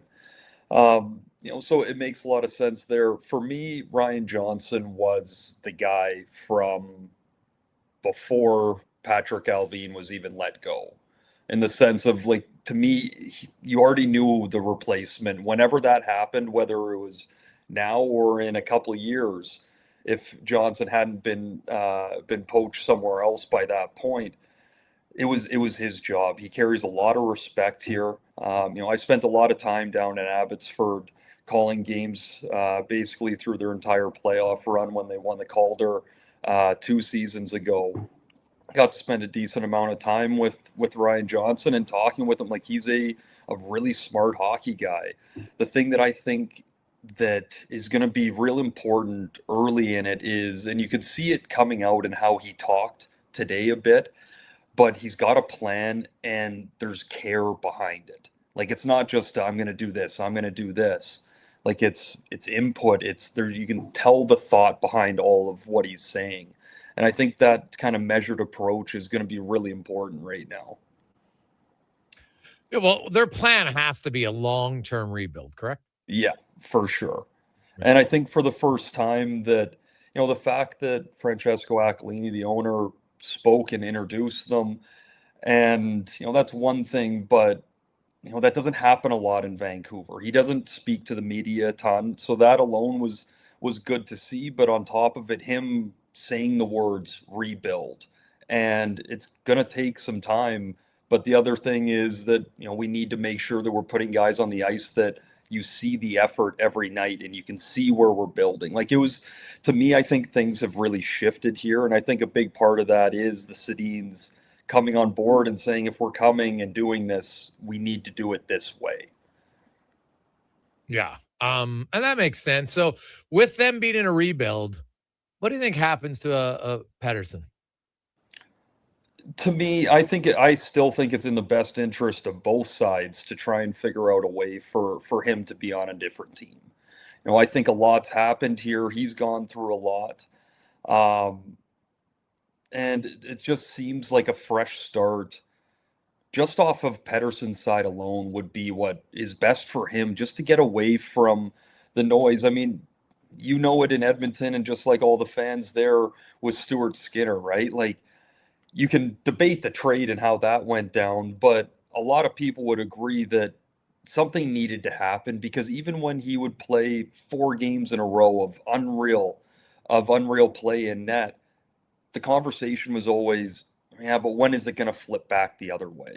And you see that with Pettersson here, even when there be a little bit of a spark of, oh, maybe he's found something, there's just been too much has happened, and I think things need to move on. And I'd be, not that it's going to happen right away, but I would be shocked if that doesn't happen, in the somewhat near future. Call it within a year or so. Yeah, and that's fair. I think probably for both sides. Now, Vancouver's going to have to eat some contract. Like, come on, no one's paying him $11.6 million. So that's, unless he gets off, and even if it gets off to an unreal start, it's probably not going to happen. So they're just going to have to accept that maybe that's part of it. And And, if they can get some pieces, but if he doesn't play well, like it's almost impossible to trade him then, unless you trade him at 50 cents on the dollar and don't get anything in return. And I'm like, well, what does that do you other than just get rid of him? So we'll kind of see what happens. Do you think Adam Foote sticks around? Because I heard from some people in that market that they felt like at times he just looked overwhelmed as a head coach. Yeah, I do think it's like the comments of it's a really tough year to grade Adam Foote, especially as a first-year head coach. Like, I don't know a ton of veteran coaches that could have handled the mess that he was walking into and then what proceeded to go on. Like everything that happened last year with JT Miller and Pedersen, all of that noise. You have Quinn Hughes that, Rutherford said they knew coming into the year that he wasn't going to be staying. So like there's all that noise and having to deal with that. There was just so much going on. The thing to me that was a bit something that more that I would look at is not the overwhelmed. It was the behind the bench more towards the end. Just like it looked like he just taken a beating this year, right? Like just like I said, he's been through a lot and dealing with it. And I don't know if he had the tools and the tools around him to really make it the best situation possible. I do know that, obviously Ryan Johnson and Manny Malhotra are, we're in Abbotsford together. They're tight, and Manny is a very good coach. I trained with him when he was towards the end of his career. I was just starting out mine. I've seen what Malhotra brings as a person, and I'd say as a coach, because he basically was coaching us at the end of his career while he was still playing running summer skates. There is a lot there when you're talking about dealing with a team that, when you say rebuild, what does that mean? It means young. And Malhotra, like he brings a lot, or he checks a lot of boxes that you want around those young players, that type of energy. He's on the ice. He's playing in the 2-on-2s after practice. Like he's engaged everywhere. To me, he has a lot of the same feel as a Marty St. Louis and how he talks, and you can feel the passion in him. There's a lot of that in Manny. Okay, Landon Ferraro Jones. Now we move to the Edmonton Oilers, and I understand they're going to do a full coaching search, but come on, it's like they are lasered in. They want Bruce Cassidy. I think they're going to pay him whatever he wants. Daryl Cates has shown the money's not an issue in the past. Bruce Cassidy has been going on tour, said in multiple places, man, I'd love to coach in Canada. I'd love the opportunity to win a cup. And, oh, by the way, I get to coach Connor McDavid. He's coached against him. He knows how good he is. Probably would love to see if he could help him. And Leon Draisaitl, like it's only a matter of when the NHL enforces Vegas to give permission to Cassidy. So whether that's a week, 2 weeks, whatever, I would expect him to interview other people, and I would do it because you can glean information from them and learn some things about how other people see it. But right now, it'd be like 98% that Cassie's the head coach and 2% if something weird happens. Yeah, I agree with you, and I do agree that they should interview people, and they should interview a good number of them. But I'm just again sitting in Vancouver and going through it here. Yeah, they interviewed a number of people, and the amount of information that you can learn about your own organization, but also the organization through a lens of someone else. You can learn a lot through that. So there's no reason not to take advantage of that opportunity right now. But I agree with you. I think at the end of the day, it is Cassidy's job if he wants it. I know a lot of guys that have played for Cassidy, and there's obviously lots of conversation about how he is as a coach. And yeah, it's hard, and he holds guys accountable. But from everyone that I've ever talked to that has played for him, they say, like, if you play the game the right way and the effort is there, you never have an issue.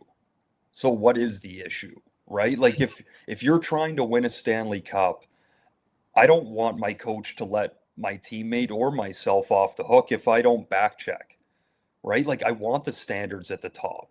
I can deal with the decompression of him in my ear all the time when I get home at night. But when I'm at the rink, like I have no problem with that. Yeah, I agree with you. It's not Hey, you want a guy who's hard on you? Like usually the best players want someone who's going to be hard on them. I don't think there's much debate on that. So, hey, Cassidy, I think it's going to be. I'm going to be curious who he brings with him. Right? Because it's never just the head coach. I think at times the head coach we talk about a lot, but a good assistant coach, they're going to need somebody who's going to work on the penalty kill and oversee the penalty kill. Because, you know what? Outside of the first year stretch when it was good, 81%, the Oilers penalty kill under Todd McClellan, under Dave Tippett, under Jay Woodcroft, under Chris Knoblauch has not been good. Full stop. It hasn't been. They've all averaged under 80%, except Dave Tippett. Dave Tippett was the only one. So I should say Tippett's years was good, and he had the one really good season. But for the most part, the Oilers penalty kill on a year-by-year basis, meh. So find not only a head coach, but an assistant coach to run it. And I would expect him to probably bring in 2 of his own coaches. McFarland might stay because, hey, the power play is good. The power play could be good with any coach. No offense to him. But I think, 97 and 29 are the maestros on the power play, and 2 is pretty good too. So they'll go from there. But was there anything Stan Bowman said today in his presser that stood out to you? I mean, yeah, for sure. I'll start by saying, I do think, and I believe I said it last week on here, that I do think that a coaching change was kind of necessary at this point. And that was before the conversation of trying to ask for permission, all that. I just think Knoblauch is so calm and collected all the time. And not that you shouldn't let a coach grow, because this league loves to just cycle through coaches all too often. I saw your clip yesterday, I think it was, of Nugent Hopkins. Like, this will be the 10th coach and he's played 1,000 games. Like 100 coach a game. Like, how do you ever expect to build something continuous if you're changing every 100 games? It's impossible. But so in saying that, I do agree that the change needed to be there. A lot of the way that things were said in the press conference, or in the availability there, it didn't inspire a lot of, we made this decision because we wanted to. I know he kept going back to, we did a thorough, research of everything, and that was kind of the line he kept falling back on. But it just felt like I got caught asking to talk to someone else, and now I'm paying the consequences because I didn't really want to fire him if I didn't get Cassidy, is what it feels like, right? I don't know how you feel about it, but it felt awkward at a lot of points. I heard you asking questions. Like, did it feel like that to you? Him just trying to find answers? Well, they didn't want to give answers, where they're like, well, we're not going to comment on that. And, we took our time. Like, at some point, just say, hey, you know what? Yeah, we should have. We knew we were going to fire the coach. We should have just fired the coach. Just say it, and it would have ended it. That's my one thing. I wish. Just tell the freaking truth. Okay, this wasn't made up, right? Reached out, just told they weren't given permission. Same as the LA Kings. Okay, so you reached out. So what? Just say, yeah, you know what? We should have done. Oh, we were taking our time. Time schwein. Make up your decision. We all knew if you were calling the other coach, your decision was made. Clearly, why else were you calling him? You weren't calling to ask about what is going to plant in his garden this coming weekend, right? That's not what the question was. We all know what the question was, and that's fine. So that's the one thing that annoyed me. I just wish you'd say, hey, you know what? Yes, we erred. We should have just let Chris go first, and then called and then reached out to other coaches. Simple. Yeah, to me. Other than that, the thing that bugged me a bit out of it was when the question about accountability popped up, and he starts with, we have to take some of that, with the management group, we have to take some of that responsibility. But then the next 2 lines that came out were, we had guys that didn't play up to the level they needed to, and we had guys that we traded for that came in and didn't play up to the level that we thought we could, or they could. So to me, it was again, almost we'll take a little, but really the issue's over here. But you made those deals. We all watched Brett Kulak score a double OT or an OT winner the other night, right? not that he's the offensive guy, but on a team that, that lost some of their defensive side this year, like he was a pretty solid player through the playoffs. Like there was some knee-jerk moves this year that put them in a worse spot than they were beforehand. And I think just maybe it was the fact that I had to watch 2 different press conferences today and kind of hear a lot of different but same answers, is what you kind of just said. Like, just some truth would go so far, right? I made some decisions that didn't quite work out. Chris did his job, but I think we can make a better decision here. I think they would just go over so much easier for everyone.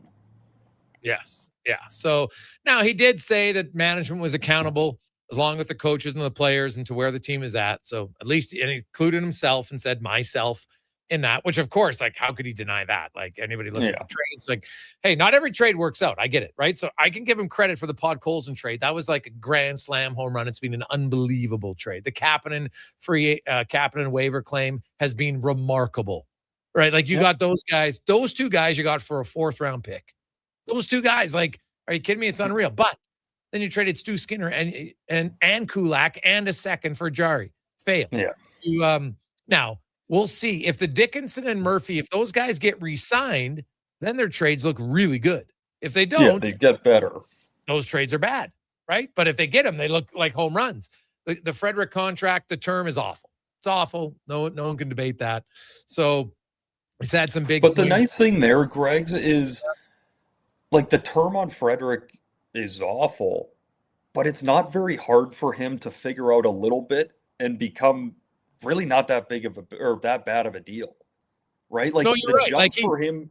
Yeah, in the next 3 years, you could look and say, hey, Trent Frederick, he could give me even value for his contract. I agree that the long-term deal, I think it's impossible, but for 3 years, I would agree. For sure. Yeah. Just give him a bit of a chance on it.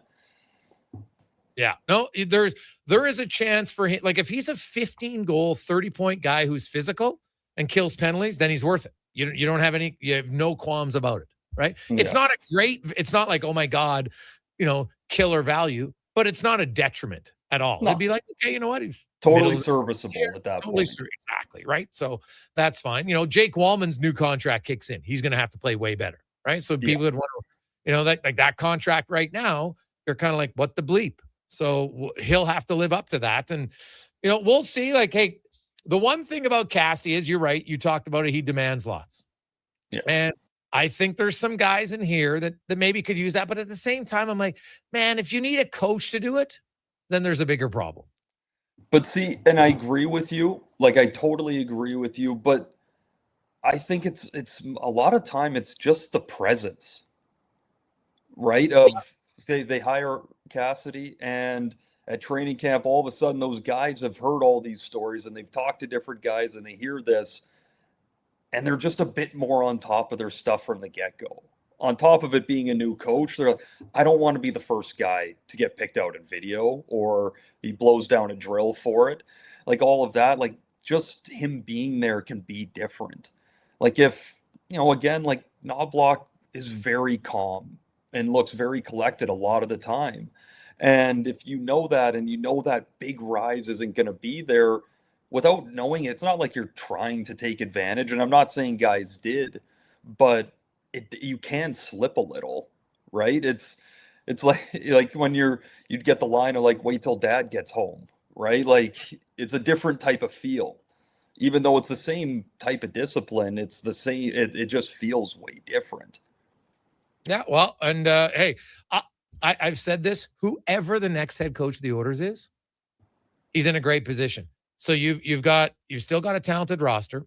You've got a roster that's going to be rested. You've got a roster that underachieved last year. You're going to have a roster who wants to impress the new coach. Yeah. So I would be stunned, whether it's Casty, heck, it could be Peter Pepe Le Pew, and I think they'll start well. I honestly, I'm not going to be, look at it, was the coach. That's why the Oilers got off to a good start. Give me a break. They got off to, go look at Knoblauch's first stretch when he came in as a head coach. Trust me, this team will start fine next year, because the other thing is they finally recognize, geez, maybe the regular season matters. Their leaders talked about it this year. So their start will be fine. It's, can they maintain it. I've seen them play great for stretches before. We saw the whole time under Knoblauch's first year for 69 games in the playoffs, they were great. Then it's been slow regression. So honestly, if the Oilers play great next year, I'm not going to buy into, it's the new coach and it was the coach. BS. It's that the players decided to be like, you know what? We're going to take it serious again, and we're going to commit, and we're going to play how the coach played. Because when Knoblauch first came in, they did everything he wanted to do. They went from not being a good defensive team to switching to being a good defensive team. And they were physical, and they killed penalties, and everything suddenly improved. And I just don't think it was one coach. I think it was the players decided to do it. And you're totally right, in my opinion, right? It's no different than, again, like I was a bubble guy, like NHL American League. And one of my best friends was in Boston the year before I played there. Me and him are very similar players, like literally the same. And he got put on waivers the year before and ended up in Arizona. And then I end up there the next year because they needed another guy.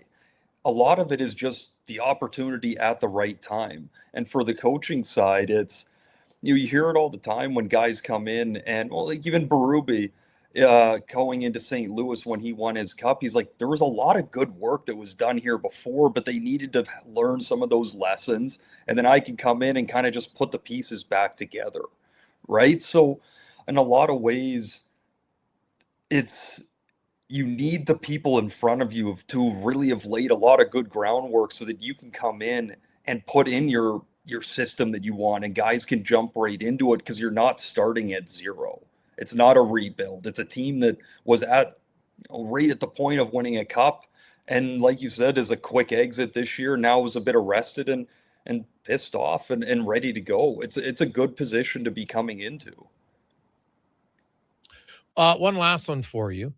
When you look at the Oilers overall, and let's look at their free agents now. You got Murphy potentially, you got Kapanen, you got Dick. Like, I think those are three guys that you really want to sign. Now, I know the new coach will have a say in that, but like if you don't sign Murphy, now you're searching for a second pair right defender again. So to me, he's priority number one. Dickinson, I could see him testing the market because he's like, geez, there's no other centers out here. I might get really paid, right? So I could see him doing it if he wants to take care of his family. I'm not going to hold grudge to it, but I think it'd be wild if he didn't. So Murphy, I think is 33. He'll sign here. Kapanen, I think, will sign here. But Henrique's not coming back, right? Jack Rosovic's not coming back. Yeah, I would agree with that. I think that a big thing that happens in Edmonton, I feel like over the past couple of years, and it's already like the conversation before all this coaching stuff popped up in the past few days here, the season ends and everyone's kind of talking about, okay, like, Draisaitl and McDavid playing separate lines. Like, we kind of have a top six figured out. Now we can really start looking in and keep building that bottom six and adding to the back end, like all of that, right? Which is great in my eyes to really look at. And then a bit of time goes by from the season ending or playoffs ending for the Oilers, and the conversations of McDavid and Draisaitl playing together again, and to open up all this. Like, it's like everyone, or the conversation is in the right spot, and then it gets a bit bored, and then it jumps right back to that, and all the looking at the rosters at the top again. I think they could be pretty happy with where their top six is to enter next season. You can, of course, add another piece if something pops up, but to me, it's about really trying to solidify the bottom two lines. And if you can add another D in there and whatever happens to the goaltender position, but like not getting so glued and focused back to the top of the lineup, like sticking into the guts of it and really putting time and effort into it. Because if it is a guy like Cassidy that's coming in, there is going to be changes in personnel. It just on the fact of, like, he likes bigger teams that crash and bang a bit more, that he likes a bit more dump and chase within his system. He lets his skilled guys play, but he also he likes physical teams, and that's something that they're going to have to look at for sure as well. Always great talk to you, Landon, my man. Have yourself a great May long weekend. We'll chat with you next Thursday. Yeah, sounds good. Have a good one. There you go. That's Landon Ferraro for 55. Let's get to the big C, the big Connor Halley and a sports 1440 update brought to you by Northgate Chevrolet Buick GMC. It's May long weekend. You got a little extra time. Now's the time you're thinking, hey, you're going to plant the garden maybe. Thinking of new things. Well, what about a new vehicle? Get a new Corvette. I know one of our listeners just bought one. We got a text in. It was unreal. Went down to northgategm.com. And for the first time ever, they got 0% finance on heavy-duty trucks. Stop in this weekend, northgategm.com. This is the Sports 1440 update. 2 games tonight in the Stanley Cup playoffs with the Sabres and Canadians from Buffalo. That's set at 2 apiece. Puck drop just after 5. And at 7:30, Ducks and Golden Knights. Vegas can wrap this one up with a victory in the majors. 4 games to get to shortly. Red Sox and Phillies, Cubbies in Atlanta, White Sox host the Royals, and the Giants taking on the Dodgers. Earlier today was the Pirates over the Rockies, and Nationals falling to the Reds 15-1. Mets dropped the Tigers 9-4. Brewers over the Padres 7-1, and the Astros at home losing to the Mariners 8-3. Day 1 at the PGA Championship. Tied top leaderboard at 3 under par with Peter Yeager. It's that today. Min Uli, Tamer, and Smalley. As for the Canadians, you got Corey Connors at -2, Nick Taylor 1 under, Taylor Pendrith, and Sudarshan Yalamaraju at +2. PWHL League Final Game 1 gets going tonight. Ottawa and Montreal. Puck drop in about 10 minutes time. Coming up in hour 4 of the Jason Gregor Show, we'll be joined by Mark Spector of Rogers Sportsnet, Derek Van Dies from NHL.com, and we'll hear the latest edition of Cam Tate's 2-minute warning. I'm Connor Halley. This has been a Sports 1440 update. Sports 1440 in West Edmonton Mall and Wetaskiwin. CKJR is a Stingray radio station. Download the free radio player app and listen wherever you go. The Ford It's a Big Deal event is on now. Get a big deal on a 2026 F-150 STX with Black Appearance Package. Visit your Alberta Ford store today. Craving a dining experience that rises above the rest? Head to Summit Restaurant in the Silent Ice Center, just minutes from South Edmonton Common. Savor exceptional house-made pizza, delectable entrees, and expertly crafted cocktails in a stylish, modern atmosphere. Perfect for a casual meal or a special night out. Summit offers a refined experience where every bite and sip reflects our dedication to quality. Elevate your dining experience. Make Summit Restaurant your destination tonight. Hey, sports fans, we've got a clear choice for you. At Crystal Glass, we provide customers with the perfect glass for any job. From home to auto and even commercial, installation or repairs, we're your team. Call 310-GLASS or visit crystalglass.ca. Crystal Glass.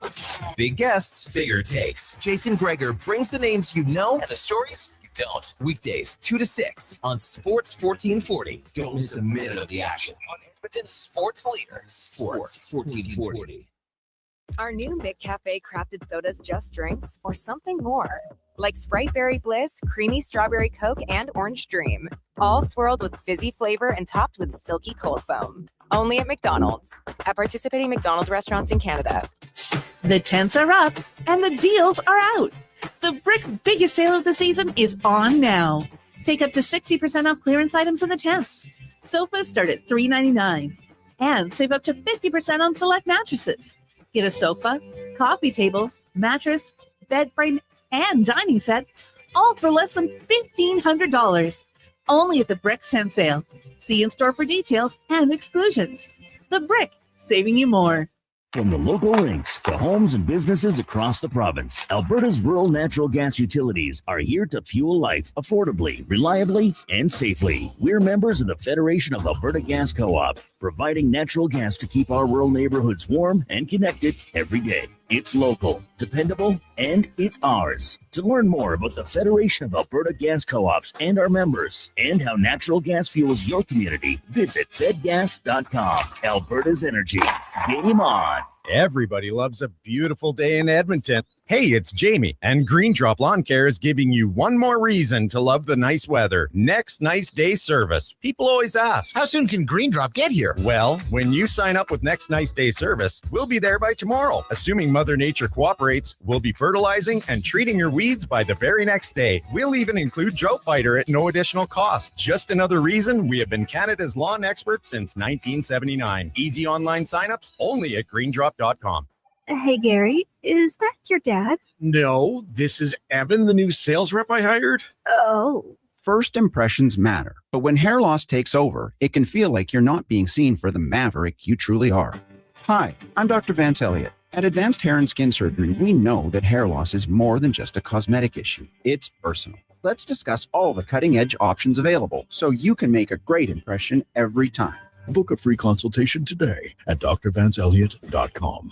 For over 60 years, the folks at Diablo Boots have been selling the best Canadian-made boots. Handcrafted in Winnipeg, Canada West makes the best quality cowboy, biker, and work boots for Diablo Boots with replaceable soles and heels. Why buy cheaper quality like Ariat, Justin, and Red Wing made in China when Canadian-made is better? Support Canada's workers and Diablo Boots for the best boots. So save on boots by Save On Foods. That's Diablo Boots, 3340 Gateway Boulevard on the east side of Save On Foods. Canada West and Diablo Boots, the two best names in the boots business.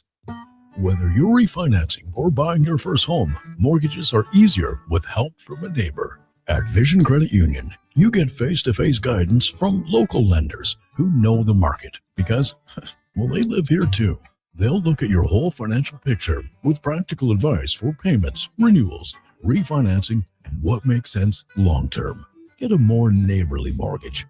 Contact your branch today or visit visioncu.ca.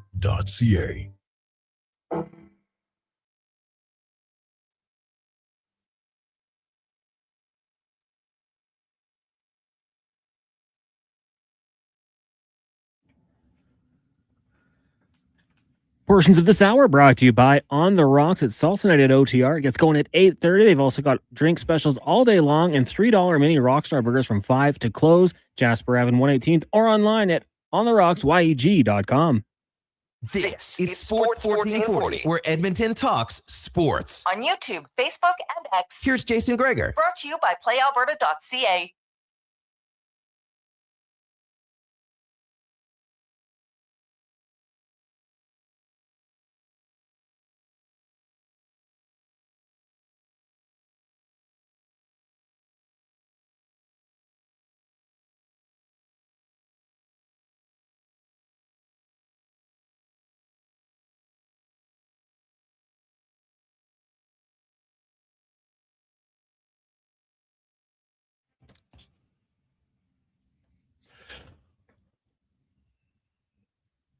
Just after 5 o'clock. Welcome back. Jason Gregor, Connor Halley, Sports 1440.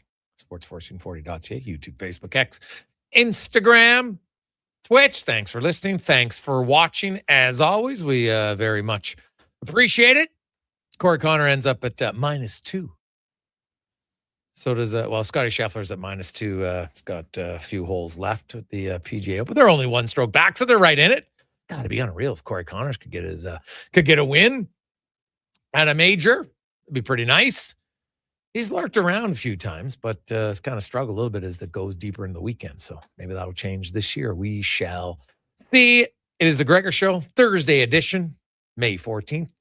As always, brought to you by PlayAlberta.ca, where tonight the Daily Grand. Get your tickets, $1,000 a day for the next, 20 years, PlayAlberta.ca.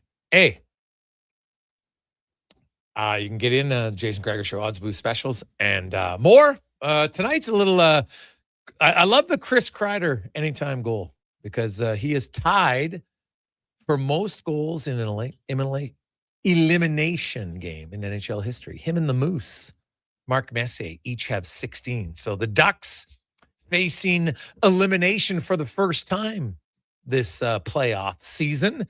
Can they stave it off? Force a game 7 selfishly? Come on. Who doesn't want a game 7 Saturday night? Be all over it. So we do know we'll have at least one game on Saturday. The Sabres and the Canadians. Somebody will be facing elimination in game 6. We'll find out who it is tonight, but I'd love a game 6 and a game 7. We know Colorado's through. They won last night. Carolina. We had Taylor Hall on. If you missed it, I highly recommend listening to that on the podcast later on. Jason Gregor Show or jasongregor.com is where you can get all the archives. So really good interview with the leading forward right now for the Carolina Hurricanes. They're 8-0. First team in NHL history to ever do that in the best of 7 era from 1987 until now. He's got 12 points in those 8 games. Killing it for the Canes, and they're looking good. Either Buffalo or Montreal will be in tough against them. No question about it.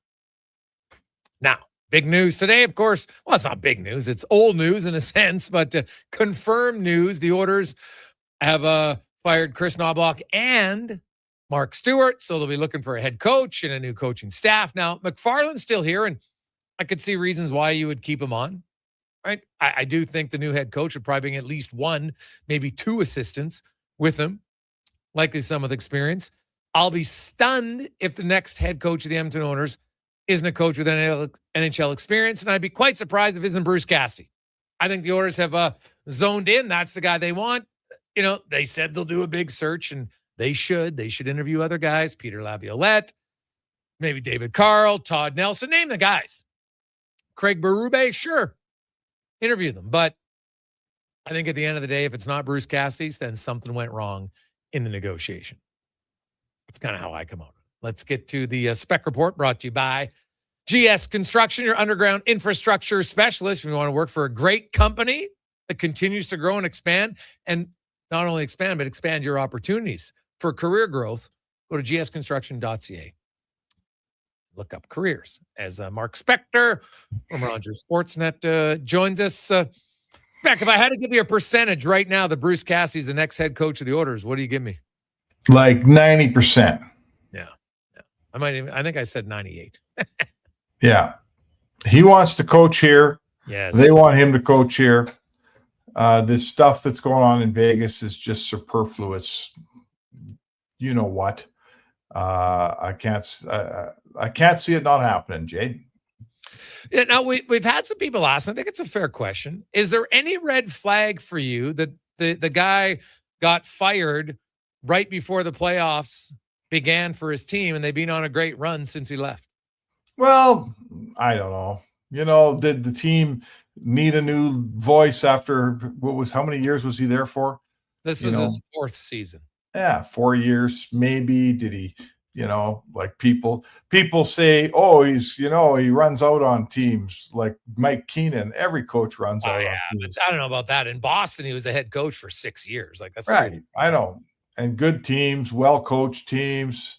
That's all garbage. I'll tell you right now, if you told Daryl Cates, I'm going to win a cup for you in the next 2 years, but you got to sign me to a 10-year contract, Cates would sign him right now. So, who cares what they don't keep coaches around this town for more than 2 seasons anyway, Jay. Who cares what Bruce Cassidy, what the players are going to think of Bruce Cassidy 5 years from now? He'll be probably on another team, according to the way they work around Edmonton. So longevity is not a thing here all of a sudden, is it?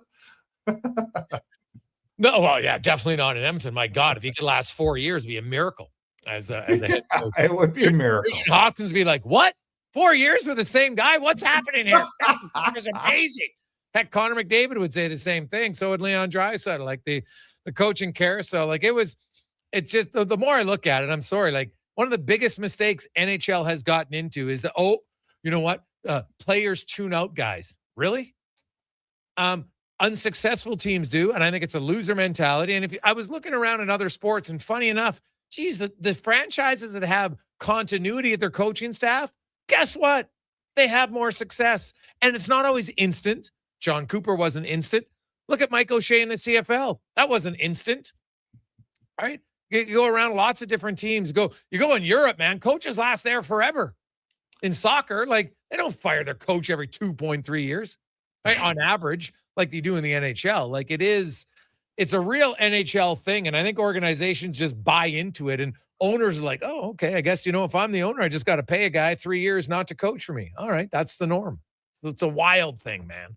Wild. Yeah, I think here in Edmonton specifically, it speaks this group of players, this leadership group, the group that's been around through Connor McDavid's sixth coach. I think it's a statement about them. I think they've been through 5 coaches and none of them have worked for any length of time. It's like the guy on his 5th marriage. Maybe you're the problem, buddy. Right? Like, look in the mirror. There's a new coach coming in every 2 years. It's the same group of leadership players that are here the whole time. So I think it speaks poorly to the head guys in that dressing room. Yeah. I'll say this, Spec, whether it's Bruce Cassidy or somebody else, I'm going to say this right now on May 14th. 20 games into the season, everyone's going to be, oh, look at how good the Oilers are playing. Oh, it must be the coach. And I'm going to be like, give me a break. The coach might have been a small part of it, but you know what's going to happen next year? The players are coming into camp. Oh, geez, we got a new coach. We're going to want to impress him. Oh, geez, we admitted that last year, the regular season, we didn't take it serious enough. We're going to take it more serious. Oh, you know what? We also have a good team. Like, they got a lot of skill. The Oilers aren't terrible. They had 4 centers hurt in the playoffs. If they're all healthy, they probably win. So when I combine all those things together, the Oilers are going to have a good start. Now, my question is, does it last? That's the question. It lasted for one 69-game regular season and the playoffs, and then it slowly started to slip the second year, and then it slipped even more the third year. And now, does a coach play a part in it? Yes. Does management play a part in it? Yes, because they made some terrible trades. They made some good trades too, but they made some terrible trades.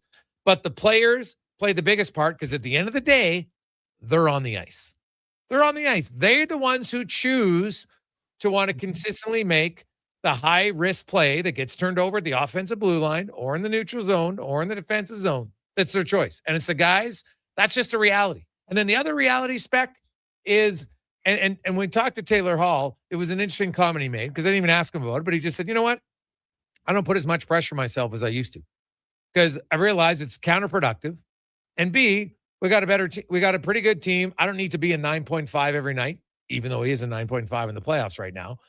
And I play better. And I look at the Oilers, Spec, and the one thing that this group I don't think has a ton of is fun. Fun. Like enjoy the journey rather than just focus on we have to win the cup. Yeah, I thought that, Stan Bowman liked your question today when you asked him a version of that question you were just talking about. He said, it's something we've talked about. He talked about how what you're describing, Jason, is a team that is focused on the end result. They're sitting there in October focusing on winning a cup in June and not the process along the way. And you can't, that's never, everyone in sports tells you you got to get your process down and the result take care of themselves. You don't just shoot for the result and hope the process works. So for me, my version of this is this team needs to build a proper defensive game that works, that builds all year. I'm not saying you play lockdown hockey, all 4 lines. There's a system here. This is a funny team, Jay. You can't play when you have as much creativity and you got Draisaitl and McDavid up top. You can't turn those guys into dump and chase guys. That's not what they do. So you have to allow them a certain amount of creativity, but you also need to create a defensive backbone on your team that is consistent throughout the lines. A defensive game that can survive a team like Anaheim in the playoffs that you're going to run into again next year. And they have to figure out what all that is, start with it in October and build it slowly throughout the year. And I'll tell you what, man, we've watched it for years here. We always say when McDavid makes a bad turnover or Draisaitl makes one of those backhand passes through 3 sets of sticks and it never gets to the guy, or not never, often doesn't get to the guy on the other end, we go, oh, well, they get so many points. They're allowed to make mistakes, right? And I think they need a coach in this town who will say, look, you do that in the first period, you make a play here and there, you do it in the power play, we can live with that. When we're in the third period and it's a 3-2 game and you make that play, you're going to miss a shift. You're going to be accountable for it, Jay. There's never any accountability for the top of the lineup of this town. When you're in a tight hockey game in the third period and Evan Bouchard's trying to toe drag as the last guy back in the blue line, that stuff has to stop if you want to succeed. And they need a coach that makes it stop. So the Oilers, Mark Stewart, that's another one. Hey, it's not just Chris Knoblauch, but Mark Stewart's another guy who pays the price for this right now. So the Oilers, we all know they're going to get a new coaching staff. What about a significant change? Do you see a significant trade? Not a free agent, because there's not a ton of free agent signings. But do you think they actually make a significant trade this offseason? That's a good question. So let's reverse engineer this. I don't think there's a significant trade among their forwards, because if they make a trade, it's going to be for depth guys, and that's not really that significant. So you're talking about either a goalie or a defenseman. If you're talking about a defenseman, we're talking about Darnell Nurse. We're talking about trading to find the right goalie. Not sure you can. I'm not sure there's trade is there, but I'll tell you this: Darnell Nurse is an issue here. They would move Darnell Nurse, and will they be able to do that? I don't know. I can't tell you it's going to happen, Jay. But to me, if you're asking me about a significant trade, I'm saying back to you, if there is one, I'll bet you it's involving 25. What do you think? Well, hey, I don't have an issue with it if that's what they do. I will say this though, Spec. Like I warned everybody when they wanted to trade Stuart Skinner. I have no problem trading Stuart Skinner. You better damn well not lose the trade blatantly like they did. Yep. So you want to trade Darnell Nurse? Go ahead, trade Darnell. I'd have no issue with it. I think there's lots of reasons why you could argue that it'd be time to trade him. But you can't trade him just because you're focused on salary and then be like, well, now we don't have a second pair left defenseman. Yeah, who plays 2 minutes a night. Yeah. And now, hey, I agree. I don't care what salary is. I've said that all along. Darnell Nurse, if he made $6 million this year, didn't play good enough. I remove salary when I evaluate the player because I evaluate what happened on the ice.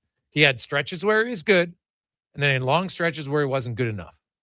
That's just a fact, right? I didn't see enough physicality from the guy who should be, an emotional leader on your team. Now, the thing that Nurse does, though, he doesn't get hurt, right? And so Jake Wallman, can I trust that Jake Wallman's going to play more than 67 games? Right now, Nope. I can't.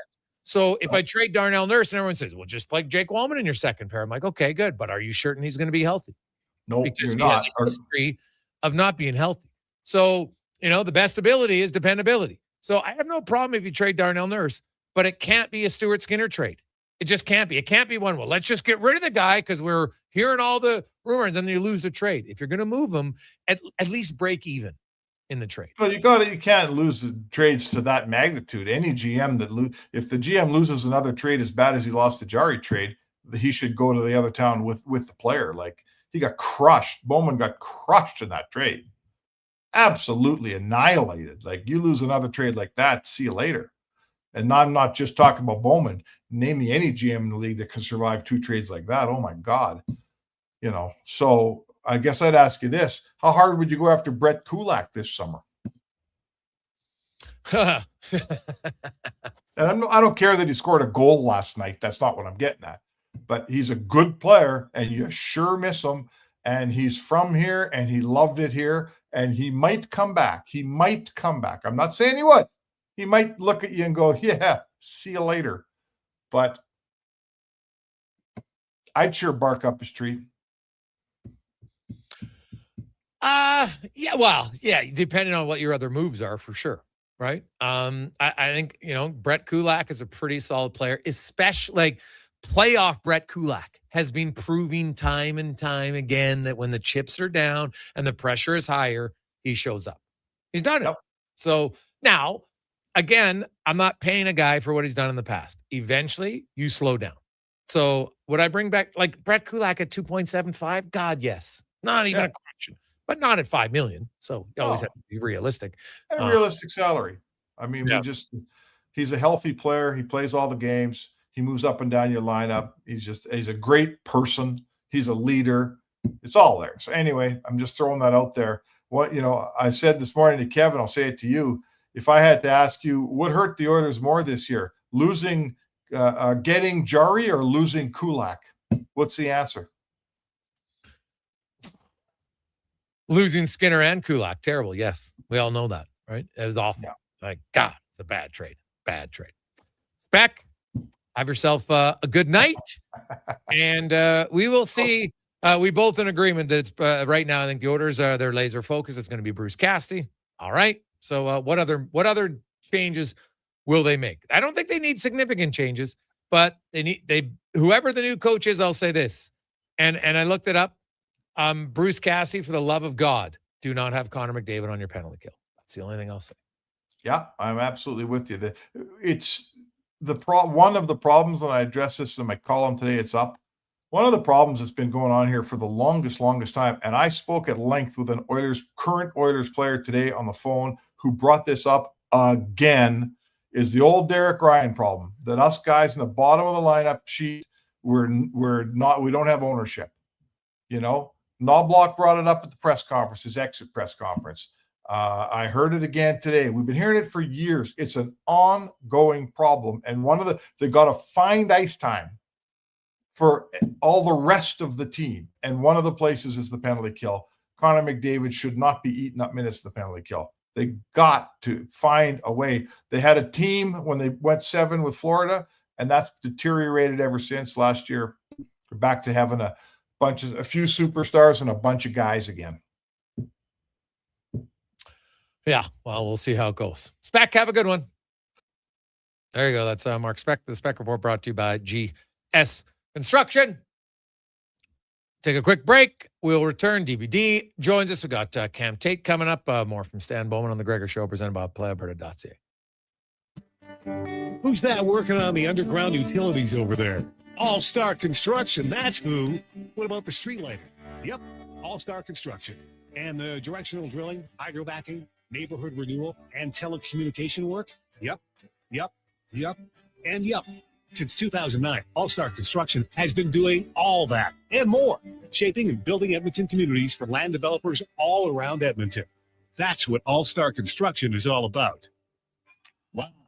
For a silly hockey fans, your partner in power just skated onto the ice. EWEL.ca, the new e-commerce website for electrical wholesalers Edmonton, is ready for the power play 24/7, 365. UL skates to where the puck will be in 5 years. Now that's forward thinking. Killer selection, slamming products from the best brands, and legendary service. Don't sit on the bench. Get your account today at EWEL.ca and win that project. Plug into your partner in power. Get an EWEL.ca account today. Hey, hon, I'm getting expressions and images to frame my hockey card collection in the man cave. Perfect. I'll come with you and bring our wedding photos. For sports memorabilia and family treasures, think Expressions and Images, your local custom framer since 91. You name it, we frame it. Hey there, I'm in the Fountain Tire sidecar, making a list of the things I'm doing this spring.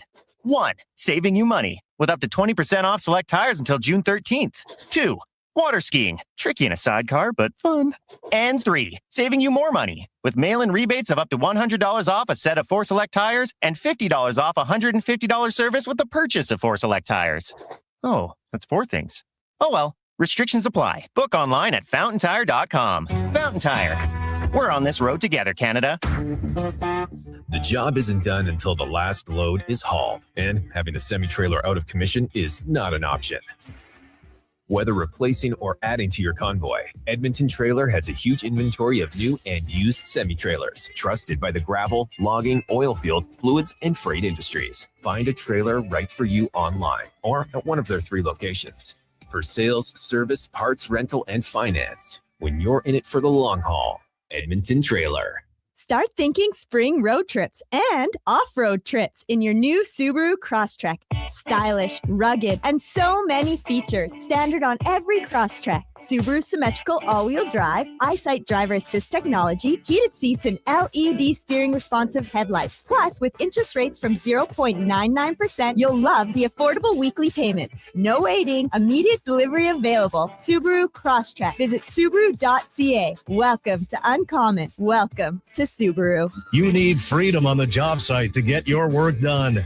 Carhartt's extensive line of rugged flex pants are engineered to move and stretch with you throughout the day. So whatever you're doing isn't held back by lack of mobility. Find the largest selection of Carhartt Rugged Flex at all 3 of our Edmonton job site workwear locations and online at jobsiteworkwear.ca. Job site workwear, tough gear for tough jobs. You've got a go-to coffee spot, a trusted barber, even a lucky game day jersey. But when it's about looking your absolute best, there's only one name you need, Mr. Dirk. Family run since 1939, we're experts in crafting impeccable tailor-made suits and offering a wide variety of everyday styles. Pair that with personalized one-on-one fittings and the convenience of on-site tailoring. Mr. Dirk elevates your style game. Visit our Edmonton store or explore MrDirk.com. Score big on style with Mr. Dirk. The sun's out, the pavement's warm, and that low rumble of a Harley rolling by? Oh yeah, that's calling your name. This is riding season, and if you've been thinking about a new ride, Harley-Davidson of Edmonton has the one that'll get your heart pumping. With a huge selection of new and pre-owned bikes, there's one waiting for you. Whether you're upgrading or just getting started. And while you're there, ask about test rides, because the only way to know is to ride it. For more details, visit Harley-Davidson of Edmonton on the Yellowhead Trail, locally owned and operated since 1980, or at hdedmonton.com.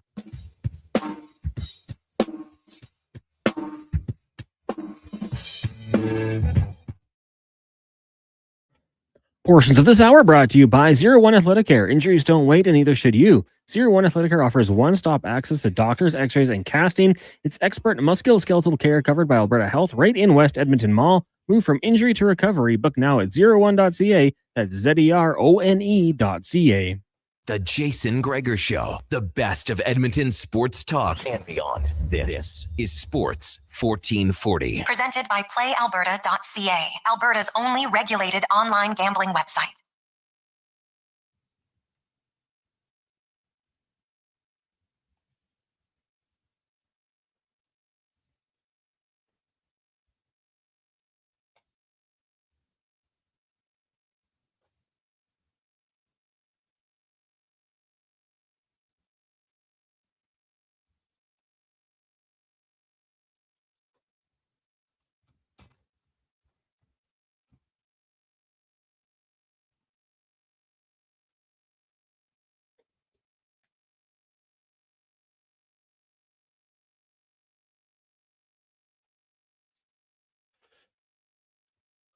.528, welcome back, Jason Gregor.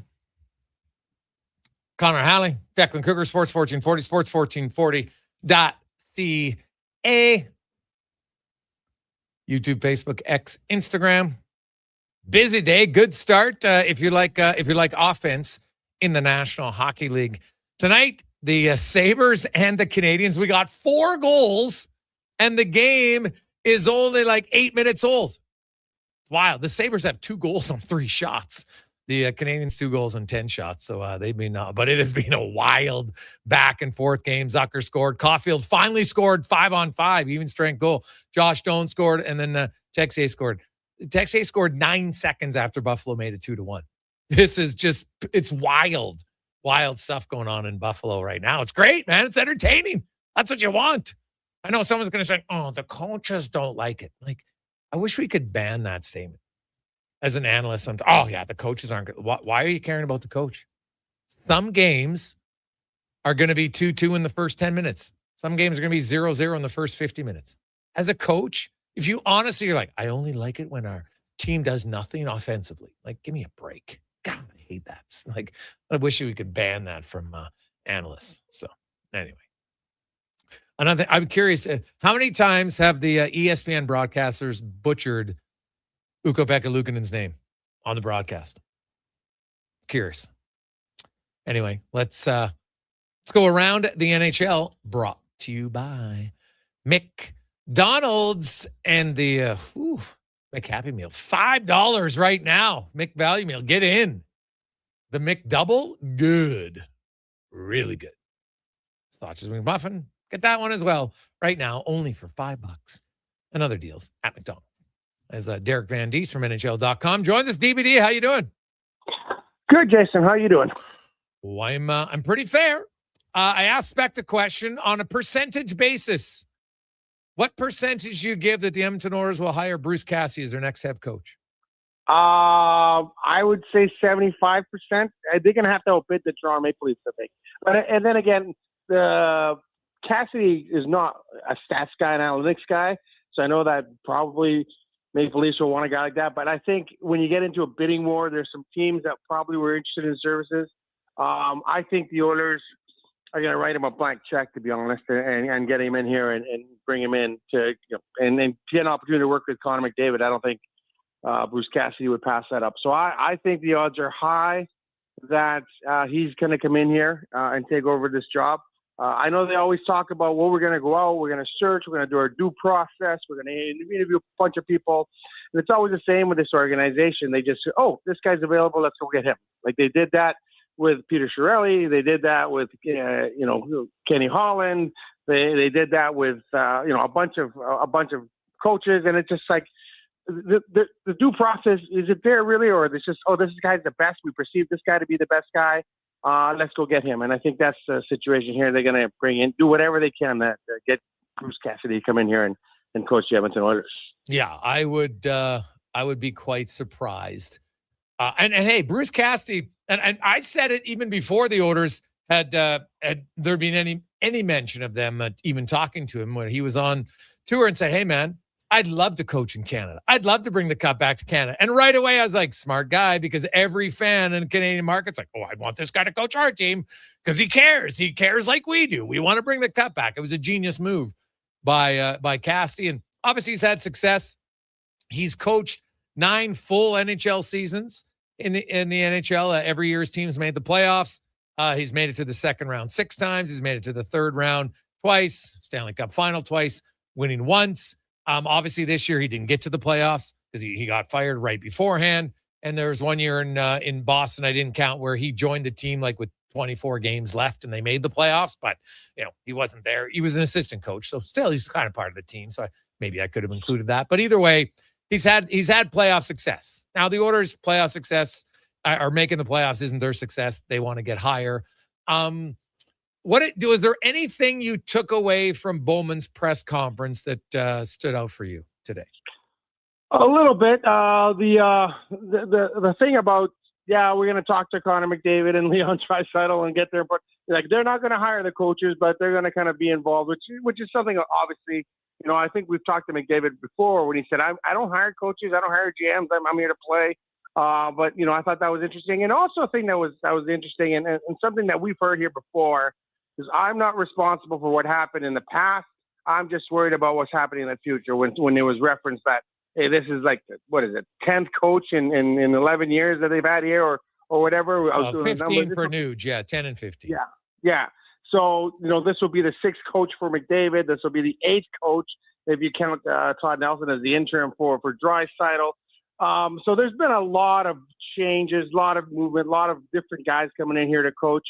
And there have been some big names as well. Like you look at some of the guys that have come through here. So, but you're basically saying, I'm not responsible for what happened before. I guess, but I think you do have to take that into consideration, that there has been absolutely no stability in this organization when it comes to head coaches. And I think that's what you're looking at. And I think the natural reaction, the first reaction is, well, things aren't going well, let's fire the coach. It's not working, it's the coach's fault.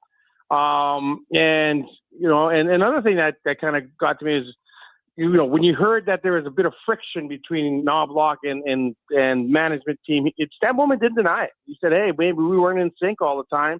But a lot of NHL teams aren't in sync. That doesn't happen. He never denied saying, no, we were all on the same page. Well, no, what he said was, though, he's like, I don't think it was much of an issue. He goes, and he's right. If the GM tries to tell the coach who to play, you might as well fire the coach. It's not the GM's job. Well, it's not the GM's job to tell the coach who to play. And if you don't like who the coach plays, then okay, you fire him. But I looked at player distribution this year, and I'm trying to think of, this was clearly what was holding the Oilers back because of this guy played here, that guy played there. Like the only thing I would have criticized Knoblauch on this year was he didn't put a stake in the ground early in the year when guys were making mistakes. He did last year when he sat Draisaitl down for a short period and gets everyone attention. I don't think he did that this year. But I never really, saw a time where I was like, oh, geez, I can't believe this guy's playing, and I bet you management wants him. Like, because he didn't play Trent Frederick. Like, Trent Frederick was doing nothing for the longest time. How could he play him? No, I agree. But there was a time, I think, of some eyebrows were raised where Mangiapane looked like he was starting to get going.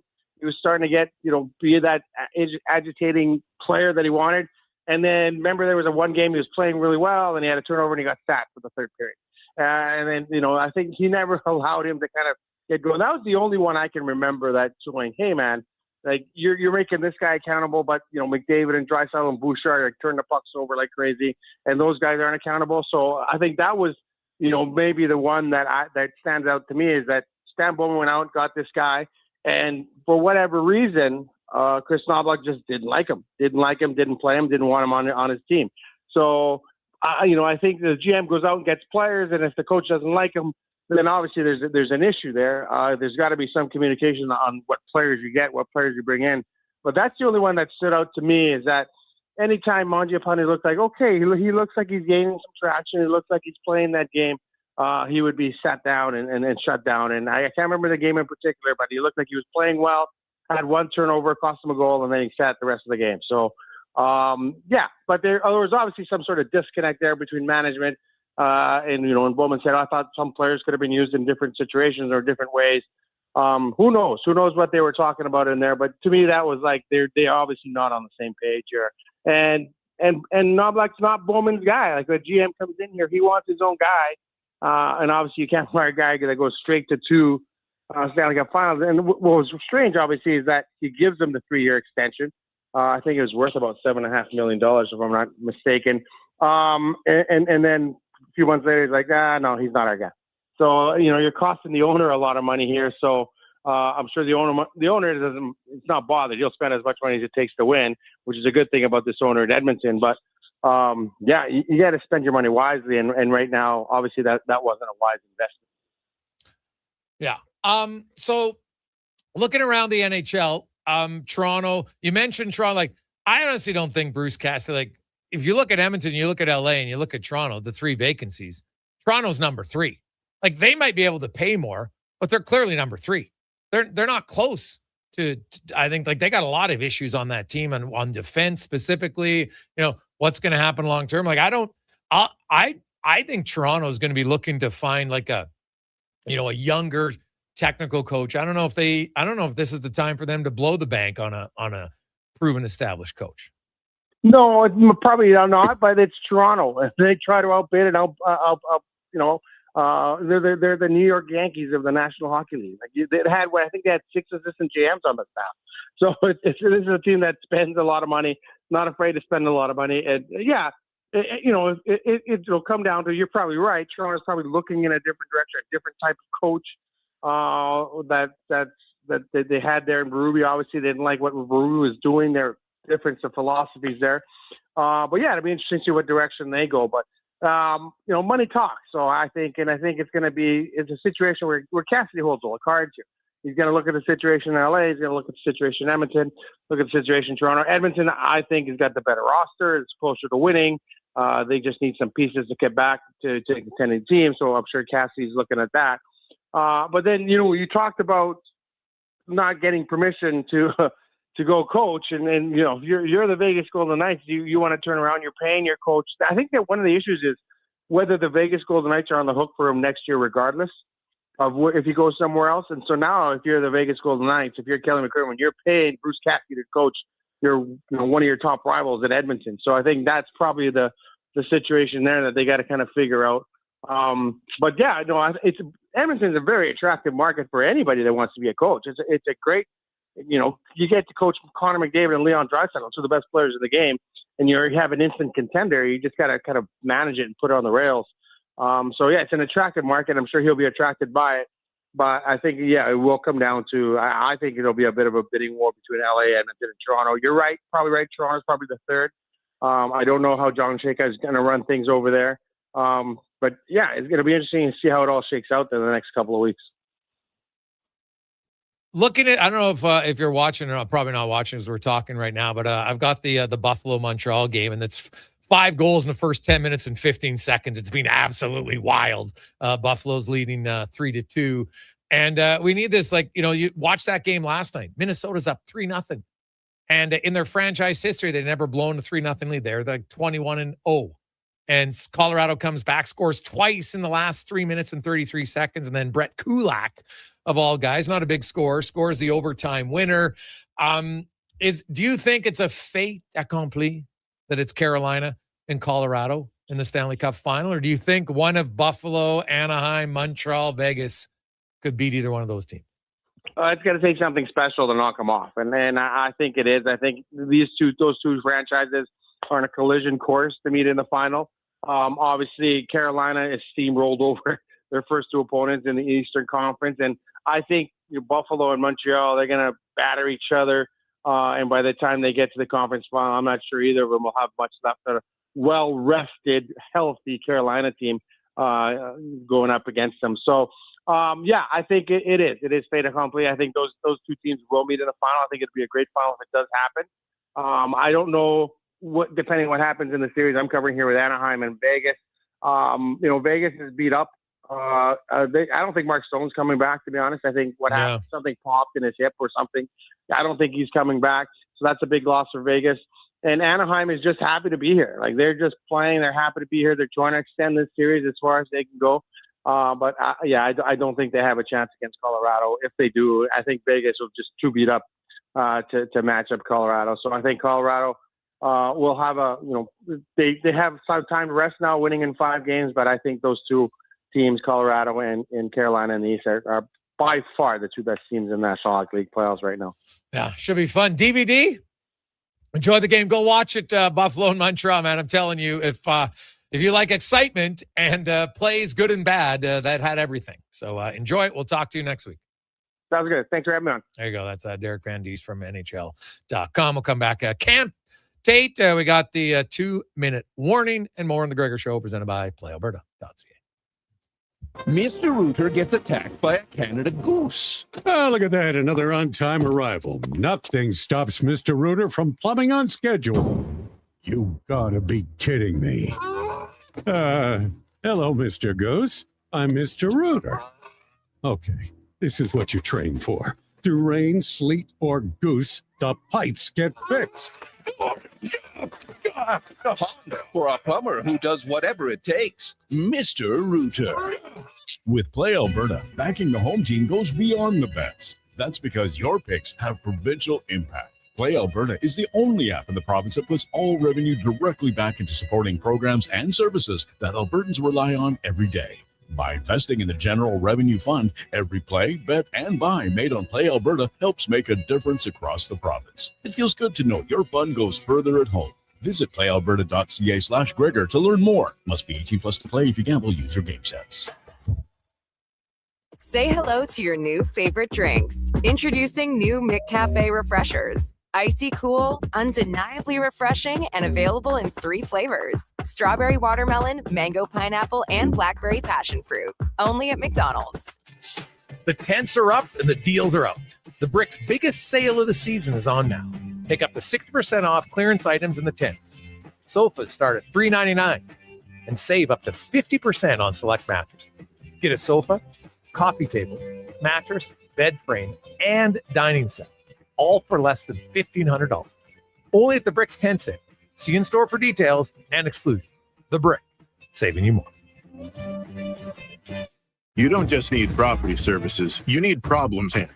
HireGood provides cleanup, debris removal, site monitoring, and safety attendance across Edmonton. We reduce issues on your property, keep spaces safe, and take pressure off your team. We resolve real problems for businesses while creating real impact because our team is built on second chances and they show up every day ready to prove it. Visit hiregood.ca or call and mention Jason Gregor for a first-time discount. HireGood. Stable jobs create stable lives. Everything is going to be okay. If you're feeling the weight of too much debt, you have options. I'm Dan McDicken, a licensed insolvency trustee with Faber. Becoming debt-free is possible, and a personal bankruptcy or a consumer proposal will get you there. Schedule your free Faber Focus session at faber.ca today. You'll learn how a consumer proposal will eliminate your debt by paying a percentage of the amount owed without interest. At Faber, we've got your back. Welcome back to Nissan Head to Head. Roguest showing up with an unbelievable estimated. I do not know what it is to sit in the chair where $1 million consequences wait in every drawer. I do not walk those silent halls where ownership and loneliness meet. But I know something quiet. Weekly at 0% for 36.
goals in the first 10 minutes and 15 seconds. Now, of course, that was never going to remain the same, but it was kind of fun. Now, it wasn't the prettiest game. There were some goals that Dobush would like back, I'm sure. And hey, that's going to happen in the playoffs, man. But not many people thought that this game would have 5 goals in the first 10 minutes. Right? You look at how the series has gone. 6 goals, 6 goals. There was the Montreal won the one game 6-2, 8, and then 5 in each of the last. The 5 in game 4, and then 5 already tonight. So barring, even if there's one empty net goal, it'll be 6 goals. But you know what? Fun game. Exciting, man. That's what the playoffs are great. Even when your team is not in it. I'm a fan of sports. I love it. And there's lots of storylines that are interesting to see how it goes. Hey, Gregor, am I missing something? How's Edmonton going to get these so-called pieces? They have no draft capital, no prospects, the roster players you'd like to trade. You can't do all the contracts from AJ. AJ lots.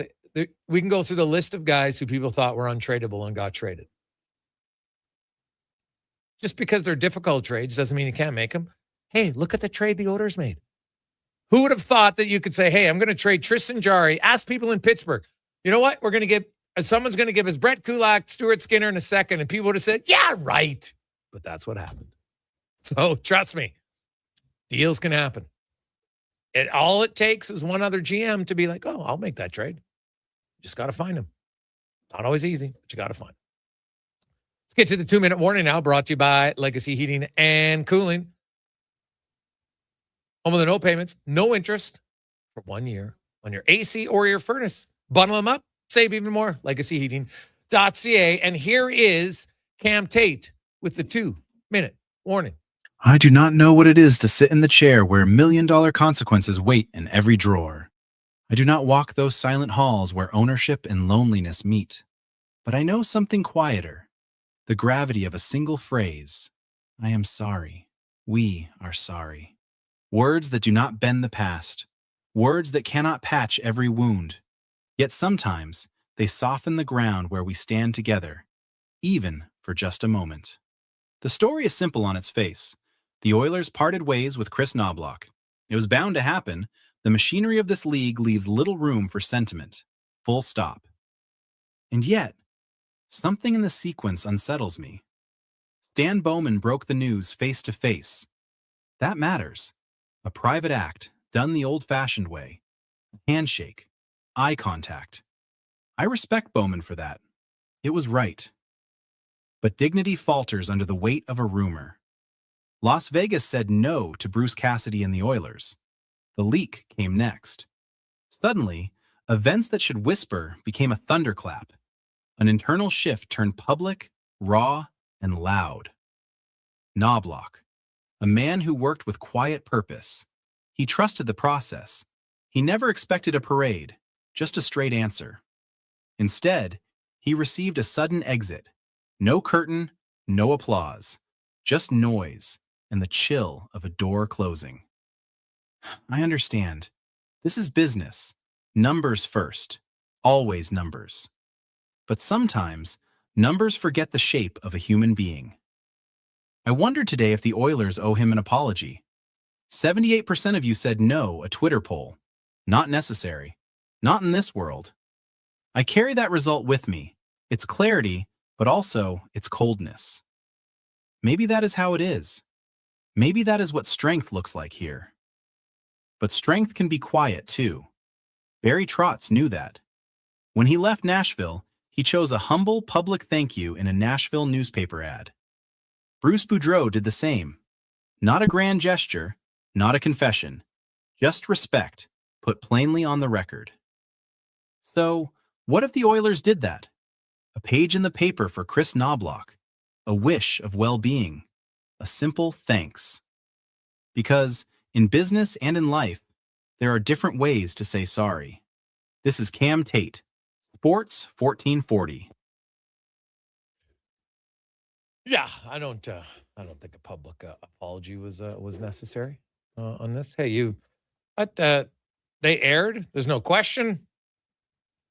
I was pretty vocal amongst many others. Many of our listeners all agreed it was not a good look.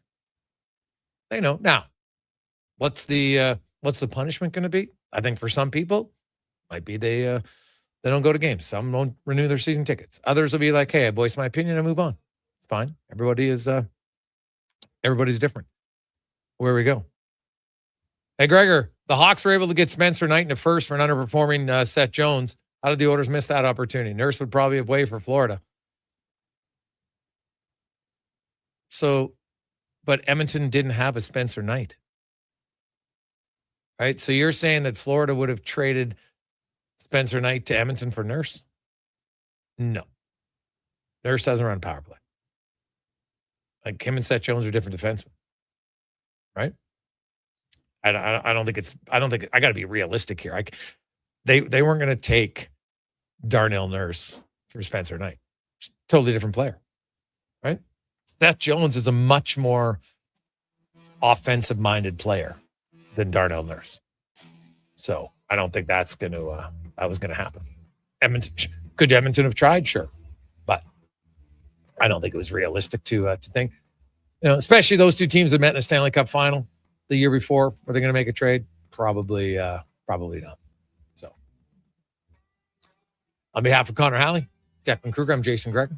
Enjoy the games tonight. Get home safe and be safe with that wind out there, please. Hold your hats down. Get stuff around your house, put it in the garage or whatever, so it's not you're not doing a search party tomorrow for it. Have yourselves a wonderful Thursday evening. Let's get to the con man and a sports 1440 update brought to you by Hire Good. For professional property services you can feel good about, get Hire Good. Site cleanup, debris removal, season maintenance, and more. Stable jobs create stable lives. HireGood.ca. Good night.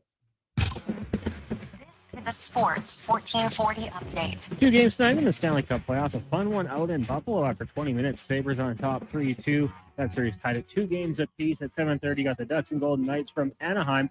Vegas going to wrap it up with a win, leading 3-2. Currently in the majors, 3 games underway. Cubs, Braves, Red Sox, Phillies go scoreless. And midway through the first, the Royals up on the White Sox 1-0. Later tonight, you got the Dodgers hosting the Giants. Earlier today, Reds beating up on the Nationals 15-1. You have the Tigers falling to the Mets 9-4.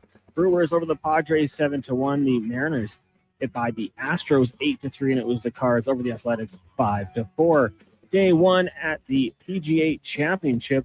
The cluster at the top with Pot Jaeger, Min Woo Lee Kimmer, among others, at 3 under par. As for the Canadians, Corey Connors currently right at the hunt. He's 2 under. Nick Taylor 1 under par. Taylor Pendrith and Sudarshan Yelaraju at 2 over. PWHL League final game 1 after 20 minutes. Currently scoreless between Ottawa and Montreal. That'll do it for us here on the Jason Gregor Show. Coming up next, Fox Sports Radio. Live local coverage resumes tomorrow morning, 7 a.m. with Kevin Carius here on Sports 1440. You can watch on YouTube at Sports 1440 AM. I'm Connor Halley. This has been a Sports 1440 update.